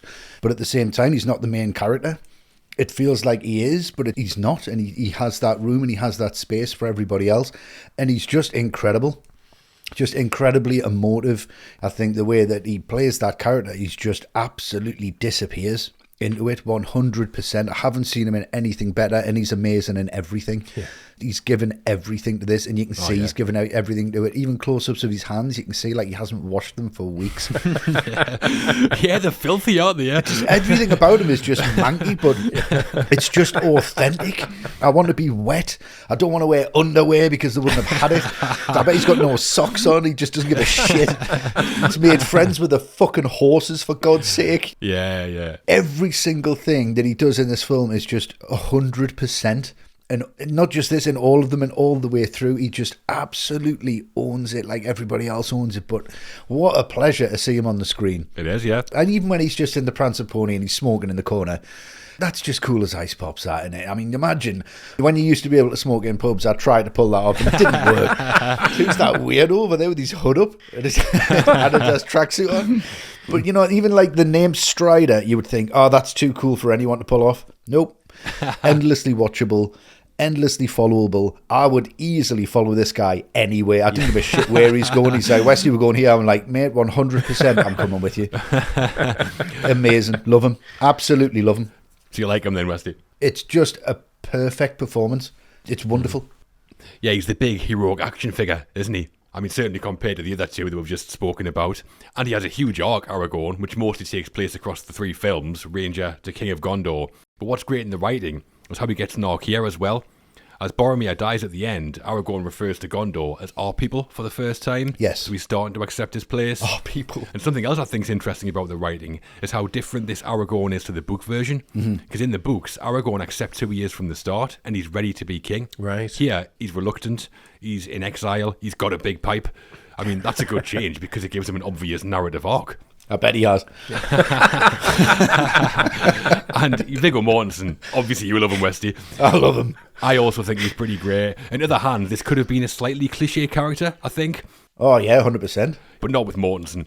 The action scenes, he's massive. Pulls them off no problem. And we know he's a good actor. And in the dramatic scenes he gets, and there's probably more there than he gets credit for, he's great in those as well. Yeah. We'll talk about some in a bit, but where some of the cast members are occasionally over the top in their line deliveries for me, Mortensen's always measured, he's always grounded, which I definitely prefer. Yeah. So he's rugged, he's heroic, he's conflicted, Westy loves him. Yeah. It's classic stuff. But a film like this needs a bit of that. Aragorn delivers it, and so does Viggo Mortensen. Yeah, brilliant performance for me. Just get your head around it. On paper, right, the camera is just, it's a low angle, it pushes forward, he puts a knife into his scabbard, turns towards the other two and says, let's hunt some orc, and then runs away. You're reading that going, there's nobody who can pull this off in a million years. Absolutely not. And when he does it, the hairs stand up on the back of my neck. I'm like, and I'm starting to cry. I'm like, let's do it. Yes, we are then. You're at the front door. I'm out the front door, just on my way to Morrison's. A penknife in my jeans pocket. And Matt, what do you think of Viggo Mortensen? Doesn't matter, does it? I cannot follow that up at all. No, I think Mortensen is just the absolute man in this, isn't he? And Yeah. But the really interesting thing is, there's no ego here at all, because this could be such a bolshy, macho performance done with the real cockiness. But Mortensen plays it with such a reluctance. He doesn't want to be known as the presumptive king. He would much prefer to be Strider, just going about his business. He doesn't want Arwen to give up immortality for him, because what if he doesn't deserve it? Yeah. But when he's called into action, he absolutely does not hold back. And it's what Westy is saying, there is just this natural leadership to him that shines through. And I think he was as much a leader on set as he is a character on screen. I think everybody just followed his lead. I think he led those actors through so much, just like Aragorn leads the characters through so much. And I think it's that sense of looking at him is one of these actors and going, you know what, if Viggo's going to do it, I'm going to do it because I trust him. And I think if I follow him, I'm going to be okay. And like on screen, that moment in the Two Towers when he throws those huge doors open at Helm's Deep, you just get that sense of relief, like, oh, thank God. Yeah. Aragorn, see, we'll get through this now that he's here, this one man will change things. That's just what he brings. Yeah. And that arc from mysterious ranger to the reluctant hero to the King of Gondor is just perfect. It's a perfect bit of casting. Yeah. So of all the castings that took place in The Lord of the Rings, the most contentious story revolved around Viggo Mortensen, a tale all of its own. Yeah. We've not got Tolkien to tell it, but we have got the next best thing. So, Matt, you up for regaling us again? Me again. Yep, go on then. Why not? So, one of the first people Jackson met with was Russell Crowe. But Crowe said that he sensed it was the studio who wanted him more than Peter Jackson, so he chose to step away from it. Yeah, Crowe was fresh from Gladiator, so you can see why they wanted him, I think. Would make sense, yeah. Yeah, he'd probably have turned up with his band. That's what put Jackson off. Yeah, very possibly. Yeah. But Jackson's first choice was actually Daniel Day-Lewis, and he tried to convince him by meeting with him multiple times, and the studio kept offering him more money, but Day-Lewis just wasn't interested in being in blockbusters and kept saying no. Right. Yeah, I think he said he wouldn't want to be in a film that he wouldn't want to see himself. Oh, that's fair enough. So, no interest in Lord of the Rings. Yeah, fair enough. A man of principles, clearly. Absolutely, yeah. Vin Diesel also auditioned. What? I know, imagine that. All about the family. No chance. No, loads of high fives. No, I'll get that on me for Low fives for the hobbits. And apparently Nick Cage was offered the part, but said no due to family obligations. And then after auditions, Jackson cast the part by hiring Stuart Townsend, who was an Irish actor whose biggest role at the time had been shooting fish. Shooting fish, yeah. Yeah, like a British rom-com. It was, yeah. Imagine Cage in there. Aragorn going nuts at the hobbits every 5 minutes. Ludicrous idea, that. Amazing, though. I'd love to see that trailer. So Stuart Townsend trained for 2 months prior to production starting, but then the day before filming, according to Townsend, he got an email from Jackson just saying he'd been fired. The reason that was officially released was that at only 27, Jackson had realised Townsend just looked too young to play the part. Absolute nightmare. Awful, that. Yeah, over the years, other stories have leaked out that apparently not just Jackson, but senior cast members have raised issues about Townsend. Things like he was skipping sword training sessions and he was overly negative at times. Apparently, Ian McKellen confronted him saying, "You do want to be in this film, don't you?" Yeah, and Jackson right. heard about it. Yeah. I mean, if all true, that's only ending one way, unfortunately. Yeah, it is, yeah. So Mark Ordesky said he got a call from Jackson saying Townsend had left the project and they needed a new Aragorn immediately. Ordesky suggested Viggo Mortensen, somebody Jackson and the writers had already been considering. Mortensen said he got a call offering him the part and he wasn't sure, but his 11-year-old son Henry was a big fan of the books and persuaded him to do it. Yes, Henry. Yes, there's our saviour. He said that he got a call at home offering him the part and was told it was this huge 15-month production in New Zealand. And he said, "Wow, I mean, that's a big decision. I need time to think about it." And they said, yeah, no problem. You've got till this afternoon. So when Mortensen took on the role, he had some conditions for Jackson. Mortensen was trilingual and spoke English, Danish and Spanish, and asked Jackson if more of Aragorn's lines could be written in Elvish. I mean, some boy, innit? I mean, Can you make it even harder, please? yeah, can you make Westy even more jealous? He said he wanted to do as many of his own stunts as possible, which included using a real steel sword, not a lighter one that the other actors used, and Jackson agreed to both. I mean, come on. Yeah, you do get a sense of the weight of Aragorn's sword, don't you? It looks heavy as hell when he's swinging it about. Yeah. Amazing. So talking about the sword, the cast were trained for the sword fight by Bob Anderson, and he was an Olympic fencer who got involved with Hollywood when he retired. He'd already worked on several Bond films, the original Star Wars trilogy and The Princess Bride. And he said that Mortensen was the best actor he ever trained as a swordsman. And apparently, and I completely believe this, Mortensen carried his sword with him everywhere, including in public, and got questioned by the police over it. Amazing. Yeah, Jedi trainer. Bob Anderson's role on Lord of the Rings was Swordmaster. Yeah. Great job title, that. Nice. And you know that moment at the end where Lurtz, the Uruk-hai, throws a knife at Aragorn and he directs it with his sword? Yeah. Apparently Mortensen did that for real. For real, yeah. Like a Jedi. Yeah. Amazing. Yeah. And because he did his own stunts, Mortensen was injured pretty frequently. In the fight with Lurtz at the end, Mortensen chipped a tooth. He said he was fine and told the makeup team to super glue his tooth back in, but Jackson said he had to go to a dentist. Just super glue it back in. Class act Mortensen, isn't he? Yeah. Also, I came across an interview from years after the films came out where we talked about everything, and he signed off by saying to the interviewer, totally sincerely, "One last thing, if you ever run into Stuart Townsend, please do give him my best." Oh. Yeah. Right, forget about it. Next. No major award for Viggo Mortensen for Fellowship of the Ring, but seems like we agree. Aragorn turned out to be in pretty safe hands. Yes, absolutely. We wouldn't be talking about Stuart Townsend like this, I don't think. Or anyone, to be honest. Before we finish on the cast section, we have our first Patreon question. So, as well as all those benefits we mentioned at the start, if you sign up to become an ATRM patron, we'll answer your questions on the show. Yeah. We have the first one now, and it's on the cast. Okay. So, Ian Joyner is here. Hello, Ian. Hello, Ian. So, Ian says, sometimes the questions write themselves. For me and Hobbits, 4 members of ATRM, who is who in your fellowship? Also, credit where it's due, another patron, Tom Coles, asked a very similar question. Yes. Right, okay. What do you think, Matt? Which of us is which Hobbit?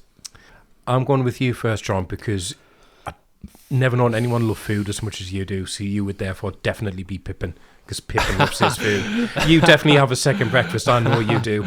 I'd love to. Yeah. It was the fastest I've ever seen anyone eat a pizza and went up for pizza. That's fair. I've eaten Westy's food before, and he's a great cook. He makes delicious food, so therefore he'd be Sam, because Sam is knocking up food all the time. That's very kind. Thank you, mate. Anytime, obviously. Pop over. Not second breakfast. I'm going to John's for second breakfast, and I'll see you for lunch. Yeah, go ahead. Eat first, yeah. Then for Frodo, I'm going for Luke, because it just tickles me that someone with so much disdain for the fantasy genre would be the lead in these films. He would be the most reluctant hero you've ever seen, and therefore that leaves me as Merry. All right, nice. Well done. Yeah, well, I suppose someone has to carry the burden of all the right movies, so I'll reluctantly take Frodo. And that makes me sound more heroic than I actually am. Yeah. Work with Luke, obviously, so he can be Sam. And Luke does cook a good stew, from what I remember. Oh, okay, right. And then you guys, thick as thieves from your cinema days. So obviously Merry and Pippin. Yeah. Matt's Pippin, as he also has a beautiful, soft singing voice, I would imagine, like in The Return of the King. Well. So, Westy, you're Merry. Well, I mean, you're not Merry, obviously, but I can definitely see you puffing off one of his pipes. Although, actually, I do think we're probably all a bit like Pippin when it comes to second breakfast and Elevans's. I think so, yeah. Mine's the same as yours, John, to be honest, like note for note. It's split into two camps, isn't it? You've got Frodo and Sam who are together, who are kind of leading the way, and I think that's you and Luke, obviously, with leading each episode and doing a lot of the research and being behind. And then you've got the two who are just pissing around in the background, which is just me and Matt. But I would definitely put you down as Frodo, leading the way. Luke's going to be Sam. I'll put myself as Merry. Nice. Am I slightly older than you, Matt? Are you slightly older than me? No, I'm slightly older than you. All right, well, I'll switch it around. I'll be Pippin, I'll be the idiot, and you can be Merry and help us get there. So, yeah, that's the way I'll see it, yeah. Nice. I was hoping it was going to be the whole fellowship, and I'll be like, I'm Aragorn straight. Well, that's us as the Shire folk, and also our main cast section done. Yeah. As we've said, all major cast members will be covered across the 3 Lord of the Rings episodes, but for now, we've taught Elijah Wood as Frodo, Ian McKellen as Gandalf, and Viggo Mortensen as Aragorn. Yep. 3 good pieces of casting, and all career-defining for each of them. Yeah, flawless all 3, I think, yeah. Perfect casting. The middle. So with the Nazgul on their trail, the hobbits make it to Bree. In the Prancing Pony Inn, Frodo accidentally discovers a new power of the ring, and we meet the mysterious Strider. Then the Nazgul attack at the ancient ruin of Weathertop. Matt, you would love a few ales at the Prancing Pony. I absolutely do, yeah. Yeah. I mean, I think we've all been as excited as Pippin at the thought of a pint at one point, haven't we? What's that? I'm having one, definitely. But then, as we've been saying, this is our first glimpse of Aragorn. And who is this guy? Really mysterious, really foreboding at this point, actually. Yeah. And this is another scene where it just emphasises how far out of their comfort zone the hobbits are, because who can they trust here? They don't know anyone. They barely know where they are. And if you think about the last time we see Aragorn in this trilogy, what a journey this character goes on from this first appearance, skulking in the shadows, to his coronation as king at the end. Yeah. And the introduction that he has with these characters, it continues to ground the threat, because he has that great conversation with Frodo once he pulls them all upstairs. Are you frightened? Yes. Not nearly frightened enough. That's great. Again, it's one of those signs you think, on the page, who can make that work? Viggo Mortensen, that's who. He can make it work. And then instantly you think, well, I want to follow this guy, because if it wasn't for him, the hobbits would have been sleeping in their beds when the Nazgul creep in and attack. And I think that's such a great rug pull on the audience. It is, yeah. They're actually watching from another room across the street. It's brilliantly done. Yeah. Yeah, when we first get to Bree, there's some great digital effects. That establishing shot of the village where the camera like pans out to show the whole place. The set was actually pretty small, and they filled the background digitally. It looks totally real to me. It's a great shot. Yeah. But what I like about the whole sequence is how Jackson like subtly ramps up the tension through all this mystery. The hobbits are out their depth, and we see that where everyone's towering above them, which is a nice visual touch. Yeah. And Aragorn, we've all said it, but that intro shot in the corner, in the dark, hood up, huge pipe, I love it. Yeah. Proper mysterious stranger stuff. And I like it when he takes Frodo away to another room and Sam bursts in like, I'll have you, Longshanks. And the Nazgul still pursuing them is essential. I like it when they burst past the watchmen at the village. Yeah. And the scene in the Hobbit's room where they stab the beds, that's nicely done. More horror chops, I think, from Jackson. Yeah. But the Nazgul presence adds this constant background threat to everything, which is great. And we see a couple of changes to the source material here. In the novel, the Nazgul don't attack the hobbits in their bed themselves. They kind of possess some of the men of Bree to do it for them instead. And then in the books also, Bilbo says Frodo is his second cousin once removed. But in the films, they changed to Bilbo being Frodo's uncle. Bilbo says it earlier, but then in the Prancing Pony, Pippin says Frodo is Bilbo's second cousin once removed on his mother's side. Yeah, a little nod. How much of a tool is Pippin? Completely gives the game away. Complete liability. Sure, I know a Baggins. Frodo Baggins. He's over there. Yeah. What? Peregrine Tool? Although that does lead to Frodo accidentally putting on the ring and going invisible, so it's a good way of showing us something we kind of need to know about the ring. Yeah. Yeah, I mean, from there we get one of the greatest lines of all the trilogy, which is just so wonderful before Weathertop. What about second breakfast? Which is absolutely brilliant. It's brilliant. But anyway, I'm going straight to Weathertop because I think this is just, as a set, looks incredible. It's so, so good. It has this real kind of atmosphere to it. It's supposed to be a safe place, but it looks anything but. Again, Merry and Pippin fucking messing everything up. Nice crispy bacon. Oh, it's infuriating that. Let's put it out. Put it out. Yeah. And then you get that scream of the Nazgul. Yeah. And that amazing moment when Frodo puts the ring on and you see them, and I think it's a really cool visual where there's like they're the kings when they're in the ring world, and you just see them like for what they actually look like. Great, yeah. And then Frodo gets stabbed, and you're like, what? What's going on? It's just a wonderful, wonderful sequence where it's like we're never out of this danger. Where are we going? How are we going to get away from these things? They're just constantly there, and Merry and Pippin are constantly messing things up. Yeah, yeah. Just get rid of them, right? Let's just do this properly. Let's get level-headed with it.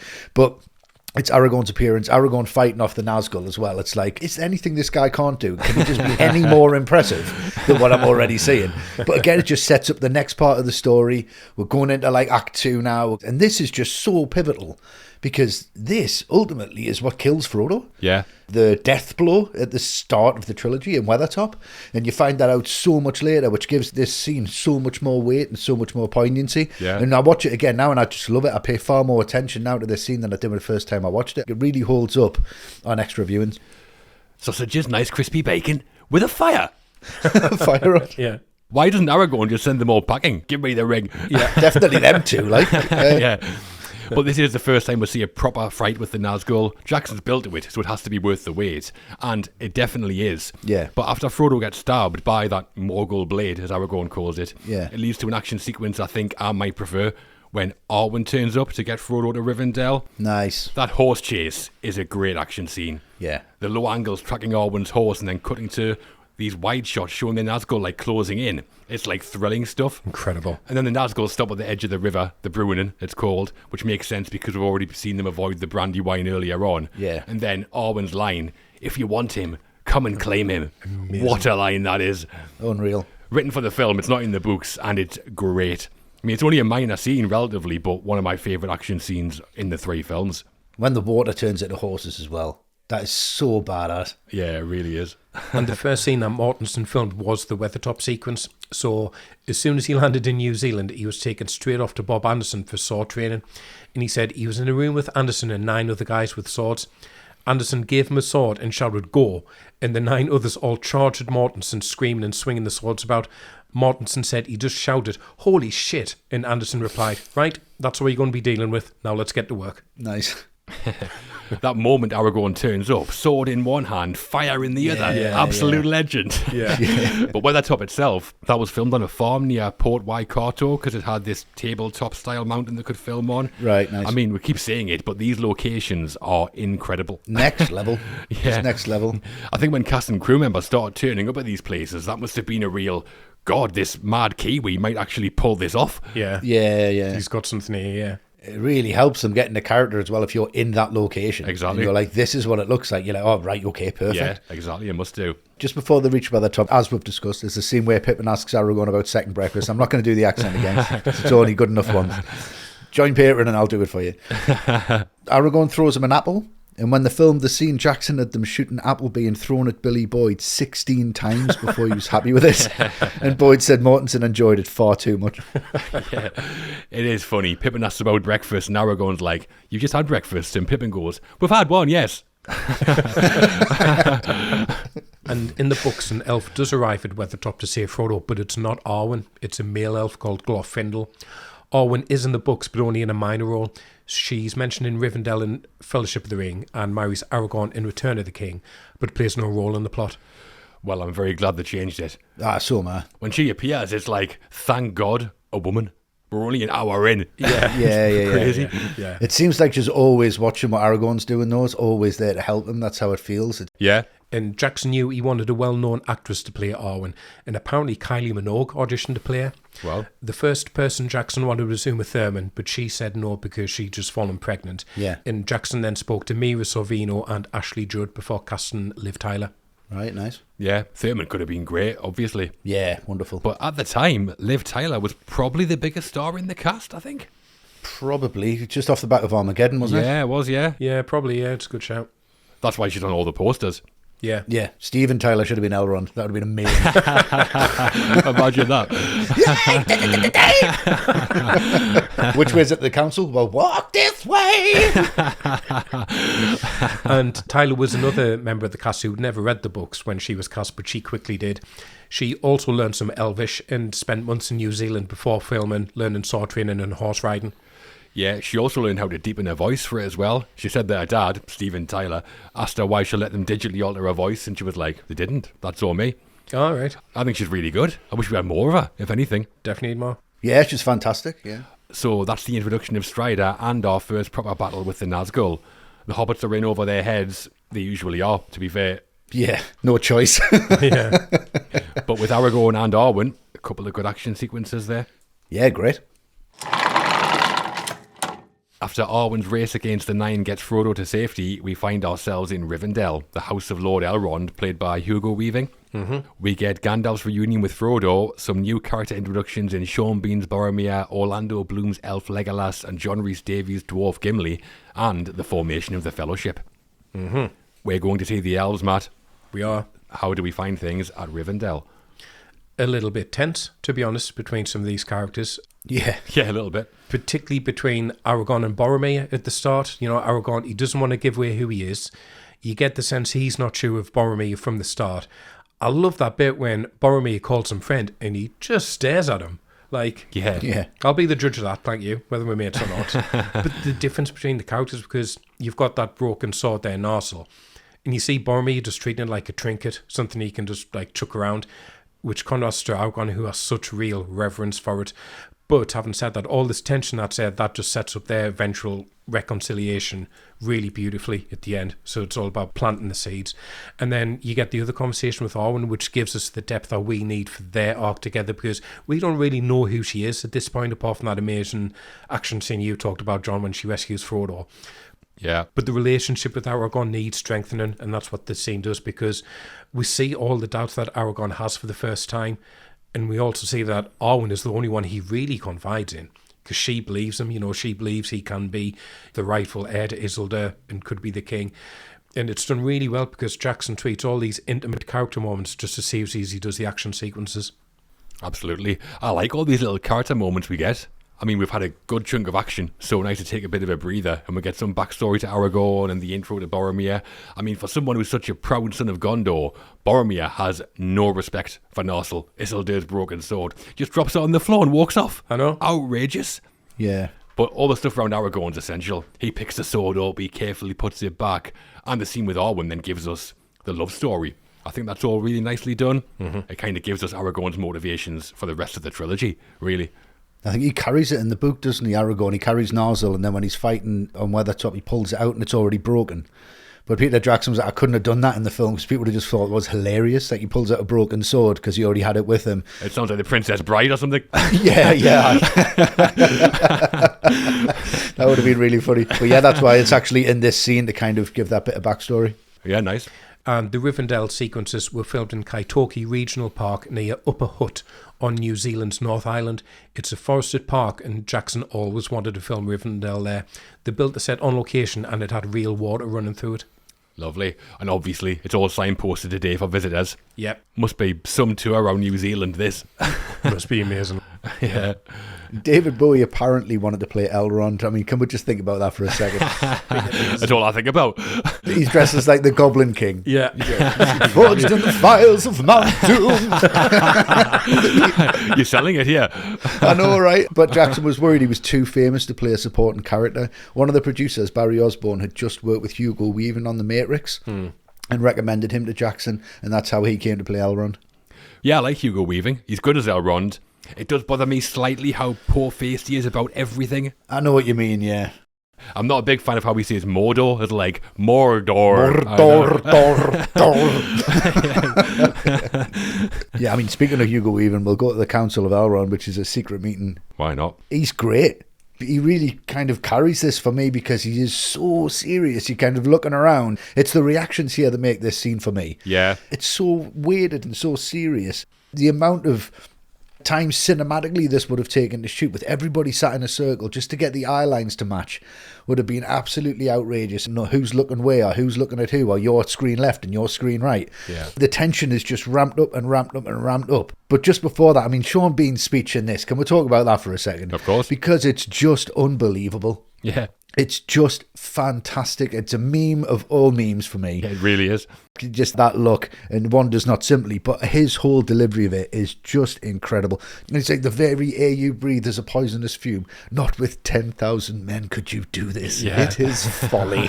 It's like, please don't make us do it. And it's just this complete fear that everyone's got now. Frodo then realizes what he's got to do and gets all these visions. He's like, I will take it. I'll do it. I'll take the ring. And it's Gandalf. It's Ian McKellen's reaction here. Yeah, yeah. And do you know what the direction was that Peter Jackson gave to Ian McKellen for this scene? What was it? It was, imagine that your teenage son has just been told he has to go and fight in World War One. Oh. Wow. Wow. And if you watch that reaction again, from that direction to that, Yeah, brilliant. that's a perfect reaction, because he just shuts his eyes. He's like, oh. And then there's humour Yeah. from the back of that, you know, because then Sam runs in. He's like, well, I can't even keep you out of a secret meeting. He's like, hey, and then Merry and Pippin run in. And you see everybody together. And I think this is the only static shot where you see the 9 of the Fellowship all together. Is that right? I think it is, yeah. As a setup for what the Fellowship is and what it means and what's at stake, it's pretty flawless. It is. It's massive. And tell you what, Elrond's a right one, isn't he? He tells Gandalf the ring can't stay in Rivendell. Okay, thanks. Yeah. And then opens the council by saying, it must be cast into the fires from whence it came. One of you must do this. Yeah. Not me. I'm staying here. I had a shot at it before, it didn't work. Yeah. Didn't work out. A key scene, though, obviously, is it brings the Fellowship together and a step forward in the arc of Frodo. He agrees to take it on. Yeah. And up till now as well, the plot's been evolving as we go. It's like, get to the Prancing Pony, then get to Rivendell. Now we know they're going to destroy the ring by throwing it into Mount Doom. That's the plot for the rest of the trilogy, really. Yeah. And I do like some of the back and forths. Mostly the moment that Boromir realises who Aragorn is. Yeah. And he's like, this is Isildur's heir. Yeah. And he's clearly thinking, shit, I shouldn't have dropped that sword. Yeah. The only thing I'm not a fan of, and this is very much subjective, is the tone towards the end. When they're all standing there together, the music swells, and Elrond's like, you shall be the Fellowship of the Ring. It's so on the nose. I almost have a physical reaction to it. I love it. Do you? It's just like you're waiting for the curtains to shut. Yeah, it is like that, yeah. Feels to me like Jackson knows that's why you have to swap the discs on the extended edition. Yeah. That's going to be the point. You have to swap over to disc 2. Yeah, yeah. But yeah, with us now knowing the ultimate goal, narratively, it might be the most important scene in the trilogy. Yeah, definitely. And this scene is in the book, but was changed a lot for the film. In the book, it's a debriefing scene that explains what's happening next. There's no arguments between anyone, and Gandalf delivers a 7,500 word monologue. Jackson knew it needed to be cut right down, and he later admitted to making crimes against the book. He had to, though. A 7,500 word monologue would be about 45 minutes. Imagine that. Give that to Connery, he'll tell you to piss off. Yeah, of course he would. It's like the end of Apocalypse Now. And to turn into the scene which is for the drama that drives the plot, that's good screenwriting, I think. Yeah. Another addition for the film that I like is where Gimli tries to destroy the ring with his axe and it just sits there. That's really good. Yeah, that's great. The scene was constantly rewritten throughout filming as Jackson was never happy with it. The DP Andrew Lesney said if they shot it as written in the original script, the scene would have been 40 minutes long. Ooh. And Boromir's speech went through rewrites, so the scene we see in the film, Sean Bean is sitting with the script on his lap because the changes were only given to him the night before, and he makes really subtle kind of looks down if you watch it again, just to kind of read a few lines. He only does it a couple of times, but yeah, to still, I mean, that speech is incredible. To know he didn't even know it in the morning and has to just learn it and then nail it, it's even better. Yeah, he is good in that scene, Sean Bean. He's great. And Rivendell's the first time we see Boromir, and obviously he goes on to play a pretty significant role in this film. We might not get another chance to discuss him in detail, so what do you think of Sean Bean as Boromir? I think maybe he has the toughest job out of everyone because every other actor gets to play out their character arc across 3 films. Bean doesn't get the chance to do that. He gets maybe half of this film to do everything. So the fact that he is still so memorable and he goes from the guy who you think he's going to be the weak link here and he does succumb to temptation, but still rallies himself in the end to sacrifice himself to save Merry and Pippin and have that incredibly emotional final scene where you're devastated that he dies. Yeah. I think that just speaks to the superb work that Sean Bean does here to get all that across in amongst everything else going on here. Yeah. Yeah, stuff like, it is a gift, and one does not simply walk into Mordor. Boromir might be the king of the movie memes. Yeah, he probably is. Yeah. The passive Caradhras scenes where Boromir picks up the ring in the snow were filmed on Mount Nuruhoy. The location was 3,600 feet up in the mountains, so the cast and crew were flown there every morning by helicopter. Sean Bean, however, had a fear of helicopters, so after the first day he would climb the mountain and meet the crew up there. It would take him about 2 hours every morning. Wow. I've got more of a fear of climbing a mountain in the snow for 2 hours than I have just getting in a helicopter for 15 minutes. 100%. Yeah. Jackson said they would sometimes pass him on the way up in the helicopter. Like 1,000 feet below, they'd see Sean Bean in full Boromir outfit, like scaling this cliff face. There's another bit in Rivendell which is a bit illogical, but I love that jump scare when Bilbo sees the ring round Frodo's neck and he turns into like a monster face thing for a second. Oh, yeah. That's half a rubber prosthetic as well, because I thought it was all CGI, but it's actually like a rubber prosthetic on Ian Holmes' face, which is terrifying. Yeah. Yeah, as we're saying, this is a mix of practical and digital effects. Weta created a rubber puppet with a horrific face, which was then superimposed over Ian Holmes' face in post-production. And Holm loved it so much that the effects team had the mask cast in iron and gave it to him at the end of filming as a gift. Amazing. It is a gift when they gave it to him, surely. Oh, I do, yeah. Oh, yeah, surely. So that's Rivendell. The Fellowship is formed. Time for our 9 companions to set off towards Mordor. Uh-huh. First, though, we've got a mine to visit. Oh, we do. We do. A mine! Moria! The Fellowship sets out from Rivendell, but their path over the Misty Mountains is blocked when Saruman does the wizard version of a rain dance. Yes. Instead, the gang take the underground route through the mines of Moria, where we see orcs, goblins, an epic showdown on the bridge of Khazad-dûm, and Matt, Yep. they have a cave troll. They do. How do you find Moria? Terrifying, to be honest. Glad you said it. Yeah, and that's just such a great line delivery from Boromir. They have a cave troll. Like, what else is going to go wrong here? Like, got to deal with that now.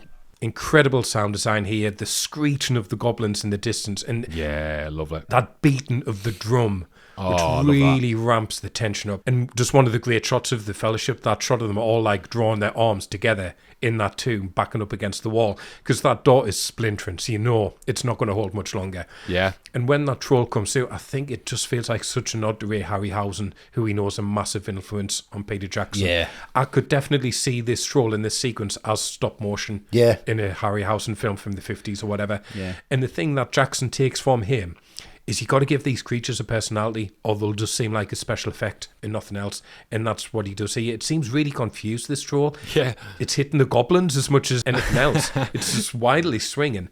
And I almost feel sorry for it when it's killed, because I think it's just being tortured to be in this blind rage without thinking, and the goblins just set it loose. So yeah, it's yet another incredible sequence, but very, very Ray Harryhausen for me. Yeah. Yeah, I like it when we first walk into Moria and Gandalf's like, I have no memory of this place. Oh, great. Yeah, nice one. Yeah. Thanks for bringing us here then. But it's a great location. The production design is fantastic. Yeah, it's next level. And how it's shot, it's all like really eerie and foreboding. Great when Gandalf reads from Balin's book and he's like, drums in the deep. We cannot get out. They are coming. It's chilling. I love it. Yeah. And the nice fact for fans of the Hobbit trilogy is that Balin is in those films. He's one of Thorin's gang. He's the older dwarf with the big white beard. Yeah. Which adds some nice context here when Gandalf says he is dead then, because he knows him.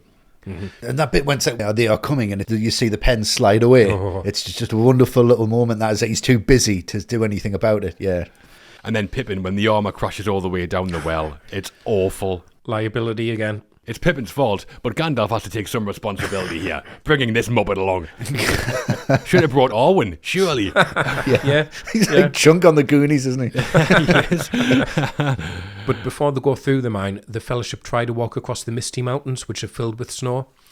These are the scenes filmed on Mount Norhuroy, and there was no snow there. It was fake snow fired from a machine. And Sean Astin said the lights were boiling hot and they all had sweat pouring down their faces. Right. There's a nice touch from the books here as well. When the Fellowship are all like up to the midriffs in snow, Legolas is walking on top of it. And that's mentioned in the novel. Elves are so light on the feet that Legolas can walk on top of the snow, it says. Yeah. It's a great touch, that. Yeah. The scene outside the walls of Moria where Frodo works out the password was filmed at 5 a.m. in a car park, if you can believe it. It's absolutely crazy. And they filled it all with water. And the lake monster that grabs Frodo was created by Weta Workshop. The head of the workshop was Richard Taylor, and he briefed the monster to his team by saying it should look like a huge sphincter with teeth. And it does. And it does. It does indeed. The Watcher in the Water, the monster's called. The scene's in the book as well. And another nod to the book here is Bill the pony. Yes. Who Aragorn and Sam let go outside the mine. Bill actually plays a much bigger role in the book. He's with the Hobbit like all the way from the start, really. Here it's kind of like, where'd Bill come from? Yeah, yeah, exactly, yeah. I think the executive from New Line said that, and they had to put that line in where it's like, don't worry, Sam, he'll find his way home. Yeah. Right. It was like a little nod to the executive New Line. It was like, what happens to Bill the Pony? We need to know. Really? Yeah, yeah. So they had to put that line in. It's just like, look, he's going to be fine. He's all right. He's all right. He'll find his way home, Really whatever. confident he's going to get home. I'd be like, look, he will. You seen how far we've gone? How's he getting past the mountain? Jackson wanted him to get picked up by the lake monster and kind of thrown around. That's pure Jackson. That would have been awful. Yeah. Would have been awful. And the designs for the Mines of Moria sets were inspired by the works of a Venetian artist called Giovanni Battista Piranesi and the Dutch artist M.C. Escher. Yeah. Jackson had the concept artist Alan Lee take influence from their paintings in designing the Moria we see in the film. And Fran Walsh had Lee's artwork blown up and presented it to Jackson as a birthday present. Lovely. Happy birthday. He has a terrifying underground city. Yeah. I'd love that. You'd have on your mantelpiece, Westy, wouldn't you? Absolutely, yeah. But those artists, Piranesi was known for a series called Imaginary Prisons in the 1700s. Right. If you look at those sketches, it's just like, yeah, Moria. It looks exactly like it. I'm aware of Escher. I think there's that, like the bridge, very similar to that. He does those famous, like, impossible stairway paradoxes, yeah. Loads of films have taken from those. Yeah, Escher's amazing. Yeah. The cave troll that Matt spoke about was entirely CGI, and the actors weren't fighting anything on the set. It was created as a clay model first, and Richard Taylor was concerned with making it look realistic. That's why it has huge spade-like hands, perfect for digging in a mine. Nice touch. Jackson's feedback, though, was always to make it look more sympathetic. He said he wanted the cave troll not to be evil, but more like a big, stupid kid who's got bad friends. Yeah, totally, yeah. Yeah, bad mates. I think that works, yeah. I kind of feel bad for the cave troll, that big moan that he lets out when he dies. It's, yeah. It's like the Rancor in Return of the Jedi. It is, yeah. The same thing, yeah. The troll's clearly like early 2000s CGI, but I think it's aged quite well. I think it Yeah, is, I think it's because of the personality. Yeah, and probably because the surroundings are all real, so it's a nice blend, I think, of techniques. And it's not too bright either, which I think helps. Yeah, definitely. So then we're coming to the real problem, is if it's not hard enough, the Balrog is introduced. Now, Oh, this thing's unreal. Yeah. I absolutely love it. Like, just the threat of it, just the look that Legolas gives, he's just like, right, this is bad news. Yeah. Everyone's afraid of this thing. The orcs are running away. Everyone's terrified. And it's just the design on this is absolutely incredible. Just them cracks in the skin where you can see the lava underneath, when it breathes fire, when it just comes out of the fire. It's just absolutely unbelievable as a bit of design because you totally buy it. And the fight between Gandalf and the Balrog, the way he just turns into it and he's just like, right, you can't come past this point. He knows he's got to sacrifice himself. He knows he's not going to make this. But for a split second, just a split second, think he's done it. And it's such a beautiful moment where he just like goes, he's cracked the bridge, it's fallen down. Yes, right, Gandalf's done it. And then that whip comes up and you go, no! Because I love that line, fly you fools, as if get out of here. He does say that in the book as well, yeah. Get out of here, this isn't going to end well. And from when he drops, this is just absolutely 100% so far up my street it could be my neighbour's house. It is absolutely perfect. Slow-mo shouting, really dramatic, big strings, arrows bouncing everywhere, Aragorn looking forlorn, everyone screaming. What? The sound design's huge. It's just this sense of absolute devastation. Yeah. And then when they get outside and you just see everyone is just completely smashed in by this whole thing. Devastated, yeah. And I love Aragorn in this moment as well. He's like, get up, let's go. Yeah, that's great. Come on, don't dwell on it. Stick some AC/DC on, let's get in the car. So he's got that real kind of leadership quality, and there's that great moment from Boromir's like, give them a minute for pity's sake. And he's like, no, we've got to move. There's no pity involved. It's great that comes from Boromir as well, isn't it? It humanises him a bit. And this bit as well is especially brilliant because the whole cast were together, but Ian McKellen hadn't arrived in New Zealand at this point. Right. So they're all mourning someone who they don't even know what he looks like as Gandalf. They've never met him. He wasn't even on set. He hadn't arrived. So he'd just been cast at this point. So again, that makes it even more poignant how good these actors are and how well they played it all out of sequence. Right, great, yeah. I like how at the start they just hear this distant roar and the orcs and goblins all scatter. That's really good. Yeah, they're like, no, bye. Yeah.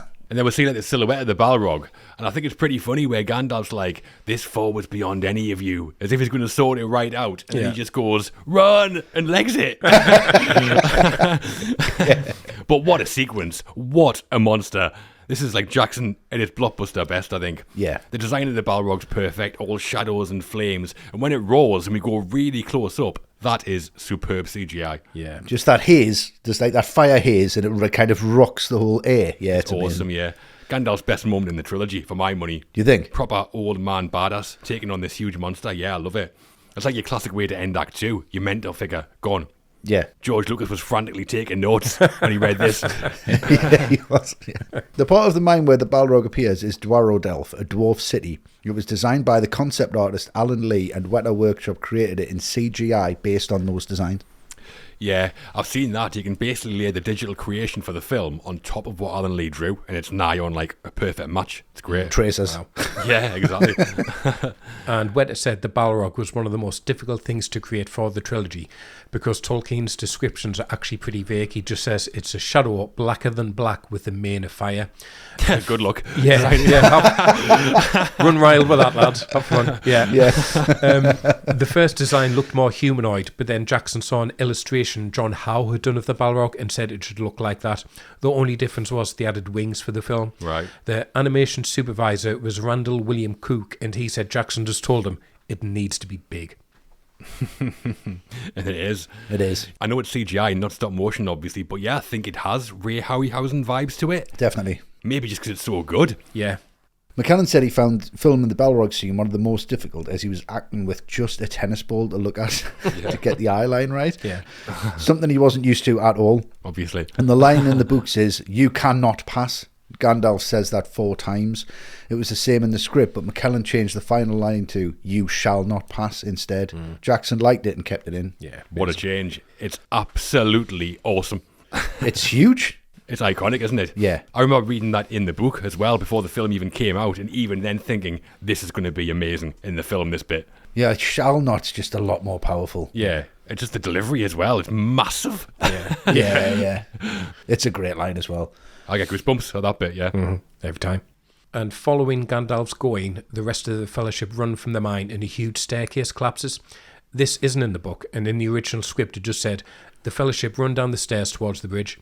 Jackson asked Alan Lee to design the stairs, and he came back with this crazy elaborate staircase that was huge and falling apart, and that gave Jackson the idea to make more of the sequence and have it collapse as they run down it. And just keep adding to it, Jackson. Why not? It's not big enough as it is. I know. Oh, what else could happen with a collapsing bridge? Let's find out. And we've made it through the middle and the mines in one piece. Well, except for the wizard, obviously. Obviously. Bray, Rivendell, Moria, losing Gandalf to the Balrog. There's a lot been going on. And we're not done yet, are we? Nope. Nowhere near. The crew. Peter Jackson assembled an enormous team to help him bring Middle-earth to life, and it's some of that crew we're talking about now. We're going to be discussing the music from composer Howard Shore, and the visuals are supplied by cinematographer Andrew Lesney and effects studio Weta Workshop. But first, it's all about getting Tolkien's words from page to script, isn't it? Sure is. So the credited screenwriters on The Fellowship of the Ring are Fran Walsh, Peter Jackson and Philippa Boyens. Husband and wife team Walsh and Jackson had been writing partners since the 80s, working together on almost all of Jackson's previous films. Boyens was mostly known for stage plays at the time and working on her first screenplay here. Wow. So more on that shortly. Yeah. But quite the writing room, Westy. How did they handle adapting the unadaptable? I mean, if this is ever going to test a marriage, right?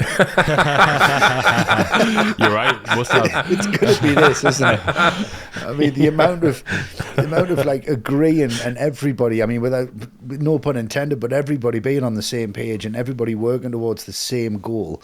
And it just seems like all 3 of these guys' opinion is in exactly the same space. Yeah. It's going in exactly the same direction because, I mean, it's really important to mention here to have 2 female writers on this film. Yeah. Because that really shows. It shows this heart to it. It shows an organisation to it. It shows an absolute necessary need for the story not to get overblown or out of hand. It maintains a really human element, and I think that's really important because Jackson writing this by himself, I think it would have just been really overbloated. And I mean, you know, a lot of the studios turned down the original draft of the script, and I would imagine, you know, Fran Walsh had some input into that, but a lot of that would have just been Peter Jackson going, this is my Lord of the Rings. Yeah. And I think what they do is to stay very, very true to the source material, but what they also do is they update it for a modern audience, so they don't make it too confusing, but at the same time it's incredibly authentic to that original material, which is incredibly hard to do. So for me, I think the writing is next to flawless for how to adapt a novel, and especially how to adapt 3 novels this intense with this much history and this much of a fan base. I mean, this is a die-hard fan base. Yeah. And to have that in the back of your mind, as well as to try and impress yourself and the other 2 people you're writing with, and then to present it to Christopher Lee, who knows J.R.R. Tolkien all the way through, to have Ian McKellen come up and change lines. For Jackson, yes, he does take the lead, but he's incredibly open to everybody else on that crew. Yeah. And you can totally see it. And this is definitely 3 people walking in exactly the same direction, stepping in exactly the same footprints of each other. It's perfectly done. It's really well measured, really well balanced, and it's just an absolute joy. Yeah, I mean, what a challenge. Adapting the Lord of the Rings trilogy all in one go. Yeah. I mean, mad.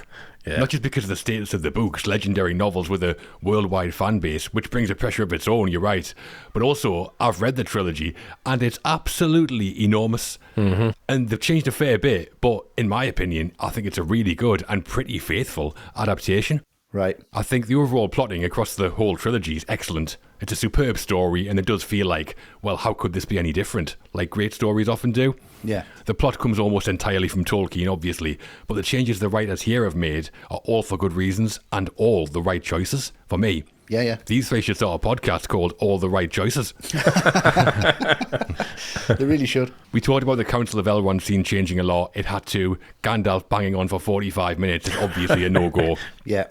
There are other changes they made as well. Some we'll talk about shortly, and some come in the other books, and we'll save those for those episodes. Mm-hmm. But what I find impressive is how few complaints I've seen from original Tolkien fans. Yeah. Yeah. Obviously there's some, it's the age of the internet, but far less than you'd expect from like passionate fandoms. Yeah. So I think that shows how good a job they did of capturing like the spirit of Tolkien's work and the tone of the books. I mean, there's a mountain of exposition they need to feed us, and that's handled really well. The prologue that we talked about, that does some of it, and then Gandalf delivers a lot of the rest, which works because he's wise and like 2,000 years old, I think. Yeah. Those scenes where he's explaining the power of the ring to Frodo at Bag End, they're some of the best moments in the film. For me. And like we've said, once upon a time adapting Lord of the Rings was considered impossible. Peter Jackson proved that wrong with these films, and I think the screenplays gave him and the crew a great platform to work with once they got to New Zealand. Yeah. I think it's the writing from 3 people who really and truly understand these novels, because we've all seen adaptations of various books in the past where they've understood what the highlights are, but that's all. Yeah. But the writer here understands the mythology, because in the wrong hands, this could be like the Cliff Notes version of Lord of the Rings, and it's anything but. But at the same time, they realise it's still got to work as a piece of cinema for people who don't know the books, and they might have to make choices, like you're saying, John, which would anger the hardcore Tolkien fans. So, you know, sorry, Tom Bombadil fans, but there's just no room for your boy here. He doesn't work. Yeah, and I think they know that, and they're kind of like, well, that's fine, and it makes the book its own thing still. It's not taking anything away from it. It's almost like a companion piece at the same time. Yeah, it is. It's like understanding Arwen has to have a bigger presence, otherwise the end of Return of the King is really confusing. Like, who's that? Who's that he's getting married to? Yeah. They know that cinematically some events in The Two Towers that have to be brought back to happen in Fellowship, for example. Yeah. And I know for a lot of people, the comic relief you get with Gimli is a bit much, and it is a bit much at times for me, but at the same time, they understand they've got to humanise these characters a bit, because I since went and read the books.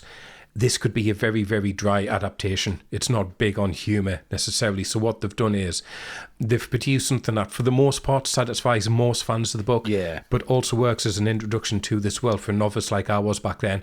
And I think that's such an incredibly difficult balance to pull off, but they absolutely do so. Yeah. Because nowadays, when you read a book, you can often see the writer's got half an eye on the adaptation coming up. Yeah. Tolkien, that's not the case at all. No, definitely not. He's writing an epic piece of literature, and that's his goal. Yeah. And so there has to be concessions made to that, I think, once you come to make a film from it. Yeah, definitely. After the success of The Hobbit in 1937, Tolkien's publishers Allen and Unwin wanted a sequel. Tolkien wanted to get more into the mythology of Middle-earth, so took it on. He took inspiration from Norse mythology, Anglo-Saxon literature, and Old English epic poem Beowulf. Wow. And his own experiences actually in World War I, and eventually produced The Lord of the Rings, which published in 1954. I love that. His publisher's asking for a nice sequel to his small children's book. 15 years later, he turns up with this. Here you go, boom, on the desk. Yeah. But yeah, in Beowulf, the word Orkneas is used to refer to a type of monster. So Tolkien adopted that to orcs. Ah, right. Right. And now orcs are like a staple of fantasy, I think. Yeah, they are. Yeah, definitely. Yeah. Orcs are in Warhammer 40,000, aren't they, Westy? And Warhammer Fantasy Battle, yeah. Orcs with guns, in that case. Space Orcs are in Warhammer 40,000, but we'll not get into it. It's fine. So Jackson and Fran Walsh first started adapting the books in 1997 when Miramax were involved. Jackson said they broke down the 3 books into a 90-page treatment, which made it obvious they needed some help. So Jackson brought in Stephen Sinclair, who he'd written with on Meet the Feebles and Braindead, but Sinclair only worked on the film for a few weeks. He isn't credited for Fellowship of the Ring, but he is for the 2000 Return of the King. But maybe the most notable role he played here is that his girlfriend at the time was a huge Tolkien fan, and she helped him with some of the dialogue, and this was Philippa Boyens. Nice. So after Sinclair left the project, Jackson kept her on as his and Walsh's co-writer. Nice. There was another notable person that Stephen Sinclair brought in as well. Isildur is played by Harry Sinclair, Stephen's brother. All right. Yeah, it's all his fault. It is all his fault. Yeah. Greedy swine. But hiring Philippa Boyens was such a great choice. Oh. They could have just went and got a great established screenwriter and said, right, go read the book, see you in a month. Yeah. And they would have done it. But they wouldn't have known it inside out like Boyens does. Exactly, And that yeah. comes across. It feels like a fully fleshed out world, partly because of the little details that drop in here and there. Yeah. And Yeah. a lot of that, I think, must have came from her. I think so, yeah. Now, the editor was John Gilbert, and he said the script was being rewritten constantly throughout the production. This seems to be an ongoing theme.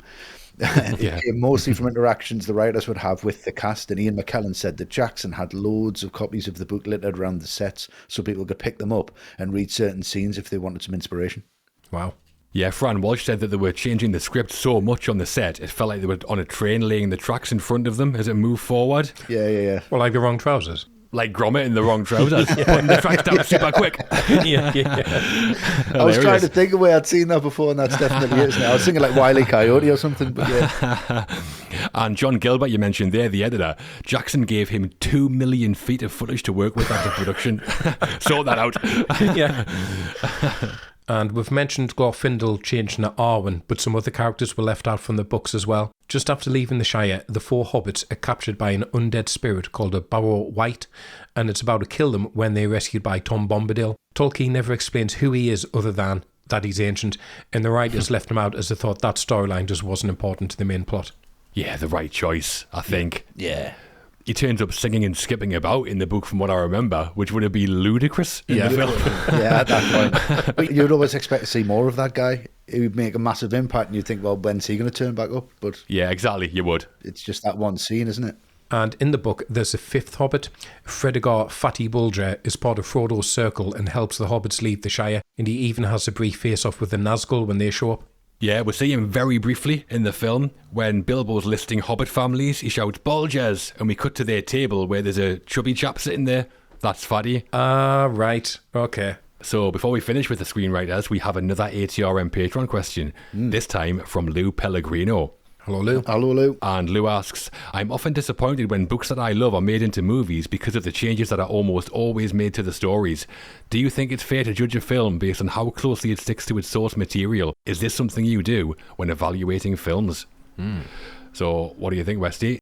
Depends how much I like the source material and how connected I am to it. Yeah. That's a massive thing for me. But I'll try to view it as an interpretation, because what works in a book doesn't necessarily work on screen. I mean, we've talked about them, you know, when the Ringwraiths come after the hobbits and they're stabbing them in the bed, and there's that kind of rug pull that Matt mentioned. But you can't do that in the book.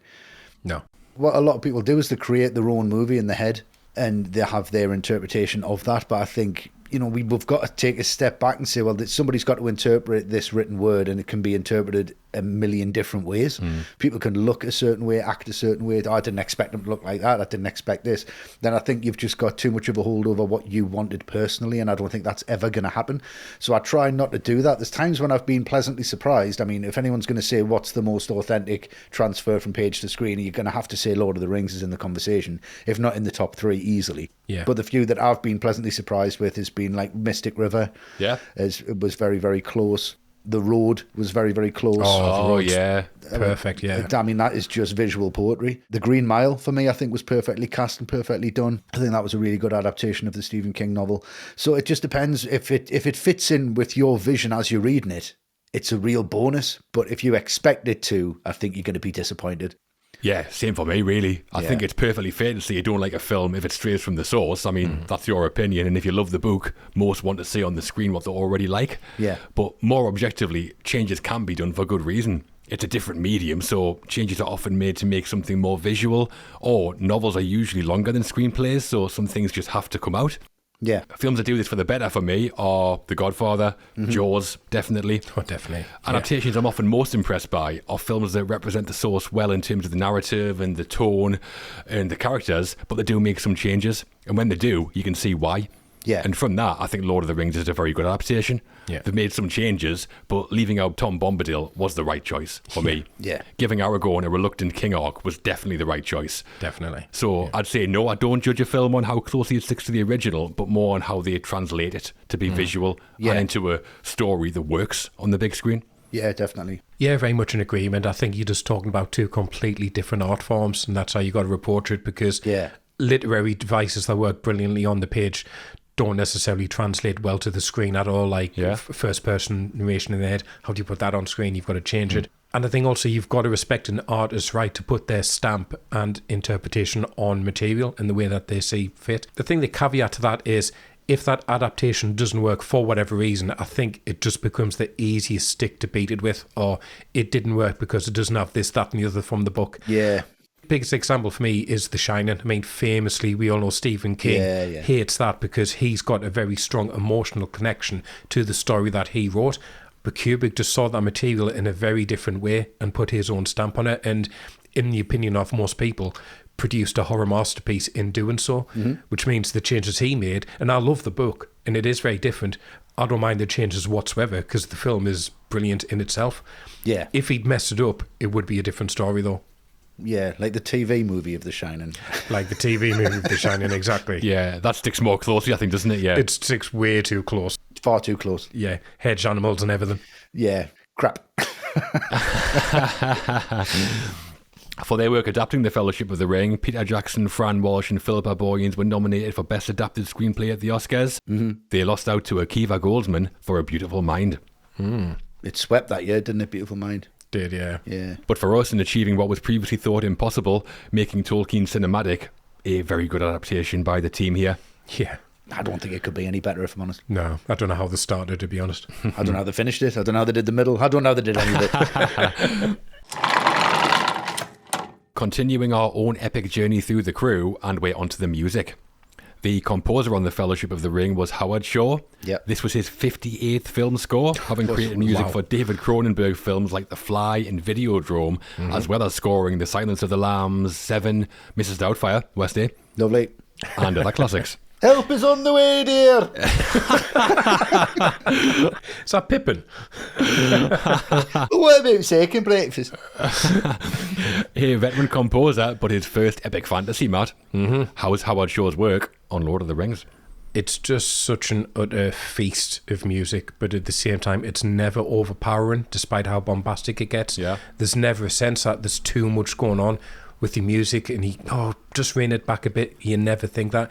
And it reminds me when we talk about John Williams, and we've always said the genius of him is you give him a brief, and he knows what that brief should sound like. As soon as you hear it, you go, of course. Of course, that's what a theme tune for a dinosaur film should feel like. And I feel the same about Shaw's work here.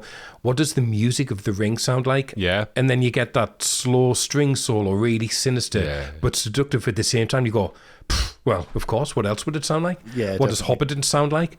And then you get that cheery kind of tune. You can imagine the actual hobbits humming every day. And you go, of course, that's the Hobbiton theme. And then the theme for the Fellowship itself, which is the most monumental coming together, dramatic part of the film. How do you sum that up? And then he gives you the theme for the Fellowship and you go, that is perfect. Yeah. And that to me is just the soundtrack. It is perfect. And how all of them themes intertwine as well is incredible. Exactly. I think it's become pretty iconic, the music, hasn't it? Oh, yeah. I think most people recognise that main theme, but there's other stuff going on as well. I like the upbeat kind of folky dance music we hear at Bilbo's party, where all the hobbits are prancing about. Yeah. So the quality's there, but I think what I'm maybe most impressed by is how Howard Shore created what must be one of the most comprehensive film scores ever. Yeah. There's like 13 hours of music across the trilogy. The Beatles only made 10 hours of music. Lazy. There must be close to 100 leitmotifs. We've got different themes for characters, for races, for places, objects like the ring, and they do all interweave as well, so it's really complex. Yeah. And my favourites are mostly the secondary pieces. The Nazgul theme I mentioned. I love the Elves theme, that like ethereal female choir. That's stunning. Yeah, It's a yeah. score that doesn't just like accompany the film. It's literally part of the storytelling. It is, yeah. And in a story this epic, that is not easy at all to pull off, but I think Howard Shore did it. It's just amazing. It's utterly incredible. But the thing I completely love about this soundtrack is it's so unique. Yeah. It is very much like a John Williams soundtrack. Yeah. In that you cannot put this on anything else. You know, you get some, especially Hans Zimmer, and you get bits of his music and it's recycled in another film and you kind of go, all right, there you go. Yeah, that makes sense. There's other bits that you hear and it just seems more universal. This is just unique. You try taking any of these themes and stick them on a love scene or stick them on a somebody dying scene in a different film that's just come out next year. It's not it's Lord of the Rings. Yeah. No, not going to work. Doesn't happen. Doesn't belong to anybody else. It's as well thought through as the performances. And what he does is he translates feelings so beautifully into music, but music that I hadn't really heard before. Yeah. It seems like all the instruments that he used in this soundtrack were from Middle Earth. Yeah. That's the idea, I think, yeah. Yeah, but it doesn't feel like, oh, that's a violin, or that's just a bass, or that's just a cello. It feels like, well, these instruments aren't being used by anybody else. Yeah. It was like when I was a kid and I first heard Iron Maiden and I thought, well, they're not playing chords that everybody else plays. They own their own chords. I like when you hear the Beatles and you go like, well, they own that chord progression. Nobody else does. Yeah. And I just love how each scene just melts into the next one because the music just carries you through. Just this beautiful river of melody. It makes you feel terrified. It makes you feel happy. It makes you feel sad. But at the same time, you don't go, oh, well, that's just because of the music. Because it totally marries everything together. It's incredible. Yeah. Very rich, isn't it? The way that all blends into one at times. It's just so clever without being pretentious. It is. But the first person Jackson contacted about composing the music was actually James Horner, but his daughter had recently undergone surgery though, so he turned it down. Wojciech Kilar, a Polish composer who had worked on Bram Stoker's Dracula and The Truman Show, was considered. Yeah. But about 2 months into production, Jackson and John Gilbert were cutting some scenes together for a special Christmas screening for the crew. And as temp music, they used Howard Shore's music from The Fly and Crash, and Jackson thought it just worked perfectly. So in early 2000, called Shore up and offered him the job. Lovely. Jackson said that Shore's music had a dark beauty to it that he liked. I think you can see why they thought of Horner first, though. Oh, definitely. Yeah. Braveheart, obviously, yeah. And the pipes here are reminiscent of Titanic at times, Titanic, I think. Yeah. Yeah, Shaw said that he wasn't immediately interested, but Jackson flew him out in New Zealand, and as soon as he saw the production, he was just like, yeah, count me in. course. Yeah, fair enough. Like, how else do you convince someone to do that? Do you fancy making 15 hours worth of epic scores that all intertwine? Not really, no. I think I'll just sit here and have second breakfast. Fuck that. But that's Jackson's ace up his sleeve every time, isn't it? Just get them out here. Get them out. Look at this. Yeah. Shaw said he spent 4 months researching before he wrote a note. He reread the books and every other Middle-earth novel available. In 4 months. Took me 4 years. He studied the languages Tolkien created, like Quenya, which was Elvish, and Black Speech, the Mordor language, so he could write choir music sung in those languages. And where a composer's work on a film is typically around 8 weeks, Shaw spent nearly 4 years on Lord of the Rings. Wow. I mean, his attention to details there in the compositions as well. The main melody in the Fellowship theme, the famous one, has 9 notes to represent the 9 members of the Fellowship. Get out. Yeah. Love it when composers do that. Oh, yeah. I love it when we find out about him and tell the world. It's like, that's how good this is. Yeah. It's just amazing. And he said he took inspiration from classical composers like Shostakovich, Rachmaninoff, Prokofiev and Brahms. His biggest influence, though, Richard Wagner's Ring Cycle, a series of 4 operas which was finished in 1874. He said the idea of having a huge network of leitmotifs that are interconnected came from the Ring Cycle. It worked. The Ring Cycle is also about a supernatural ring, although Tolkien said there was no connection. And do you know Ride of the Valkyries from Apocalypse Now? Certainly, yeah. That's from the Ring Cycle. Oh, right, okay. He's buying that tomorrow. One of Jackson's briefs to Shaw was that he wanted an otherworldly song with words sung by a woman to play over the end credits. Shaw said the best person to write that wasn't him, and he said he should ask the Irish singer Enya.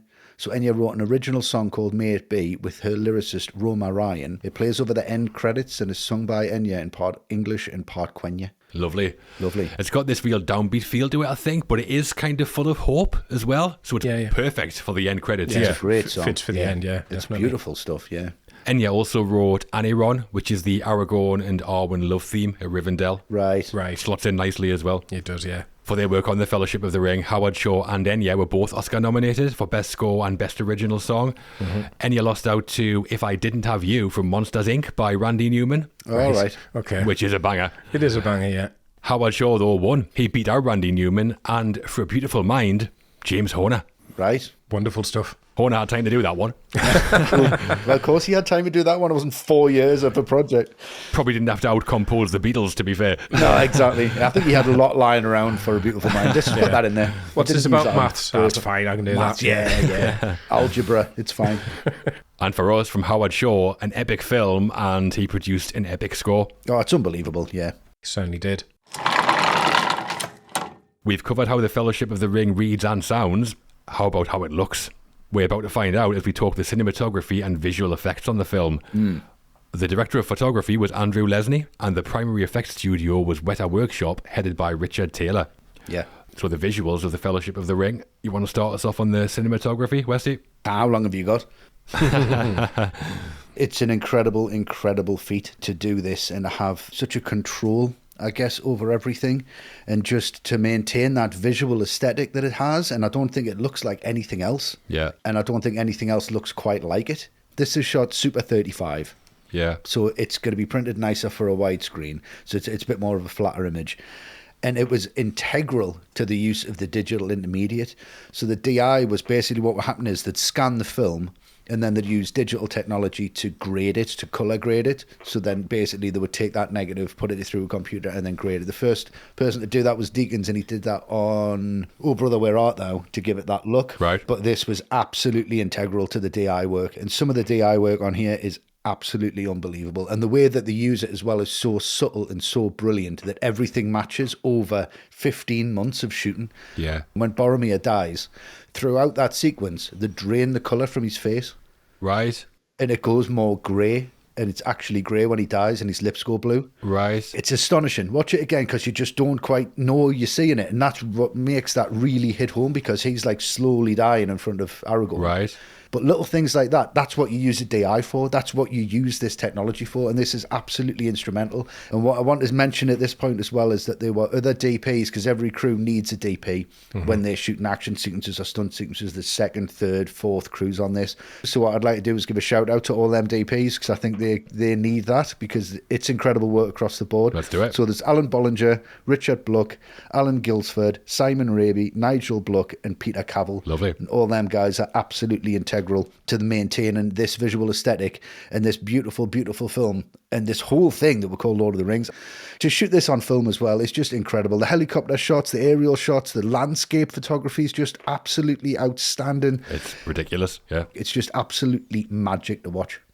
Yeah. I mean, you know more than me, Westy, obviously, but this seems like a DP's dream job. Yeah. The mix of environments lends itself to great cinematography. We go from like the greenery of the Shire through the waters of Rivendell, the snowy mountains, the mines, and then the darkness of Mordor. Yeah. All filmed in this stunning location in New Zealand. If you're filming that and it doesn't look great, you're probably not getting another Hollywood gig. Yeah, I mean, you are getting a little bit of a leg up with what you've got in front of the lens, but at the same time, you know, you've got to have such a control over all of these. And what you've said there with all them different environments and then making it look like the same film. Yeah. That's incredibly, incredibly challenging. It does look great, and a lot of that is obviously down to Andrew Lesney. Yeah. I think there's a visual language he uses where the Shire's all like warm, golden sunlight. Seems like a lot of handheld stuff. Yeah, yeah. Gives it a very organic, homely kind of feel. And then Rivendell to reflect the elves, that seems to have much cooler lighting, and there seems to be quite a bit of Steadicam, I guess, to give the visuals this kind of ethereal... Float, yeah, it's a steadier kind of vibe to it. Really clever. And then Mordor's all sharp angles and harsh contrasts in the lighting. Yeah. Mordor reminds me of The Nightmare Before Christmas. Yeah, which it is does. obviously terrifying. Yeah, yeah. I think the most famous shot, or the most seen shot, might be the one of the Fellowship walking over the hilltop after leaving Rivendell, where they come into frame one by one. Yeah. It became iconic. But my favourite shots are mostly of the Nazgul. Like I said, Yeah. the colours and the lighting and the composition, whenever they're in frame, it's usually brilliant. Yeah. And like we said, they had 9 units filming at the same time, so a massive operational job for Leslie to get them all working as one. Yeah. I mean, the main thing is to pull off Peter Jackson's vision. It was essential that Middle-earth looks great, and it obviously does. Yeah. And Andrew Lesnie, a huge part of it. Yeah. Well, Jackson had not only not worked with Lesnie before Lord of the Rings, they'd never even actually met, but in 1995, Lesnie had shot Babe, and Jackson later said he loved how Lesnie had used backlight and natural light to create a magical effect. So when Jackson was hiring for Lord of the Rings, he knew he wanted either an Australian or New Zealand DP, as they'd be more used to his way of working, and immediately thought of Lesnie, who is Australian. That'll do, Andrew. That'll do. Yeah, that's what Jackson said at the end. Yeah, too, yeah. To coordinate the 9 filming units, Leslie came up with a system he called the Notebook Club. This was a system where the camera operators would log information and things they had found out on a daily basis. The other units would have access to this and review it every day, so when one unit learned something, they all learned something. Yeah, so like a huge cinematography database, it sounds like. Yeah, I'll have that. I need access to that. Yeah. Get that on the PDF. Exactly. 21 cameras across 9 units, apparently. That's what he had to coordinate. At least half his job must have been planning, surely. Must be, yeah. Yeah, I would have thought so, yeah. And the Notebook Club does definitely sound like something out of Dead Poet Society. Yeah. Standing on the desks. Yeah, yeah. And Lesnie was often using the concept art as inspiration. Alan Lee and John Howe were the 2 most renowned Tolkien illustrators in the world at the time. And when writing the script, Jackson had their illustrations pinned up all over his office, so he wanted them to design parts of the film. Nice. So Jackson then sent a handwritten letter to Alan Lee in Dartmoor, England, asking him if he was interested. Lee read the letter, called him straight away to say yes. Well, you would, wouldn't you? Yeah. So he designed Rivendell, Isengard, Bag End, and more as well.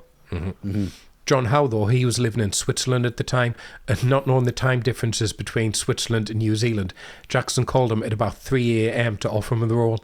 He said yes and designed Mordor, Weathertop, Gladriel's Village, Lothlorien, and lots more. Just did that night. Just woke up and did all that. Well, I'm up now, me as well. Really excited. Yeah. I'm already halfway through Lothlorien, so... Didn't even go to sleep.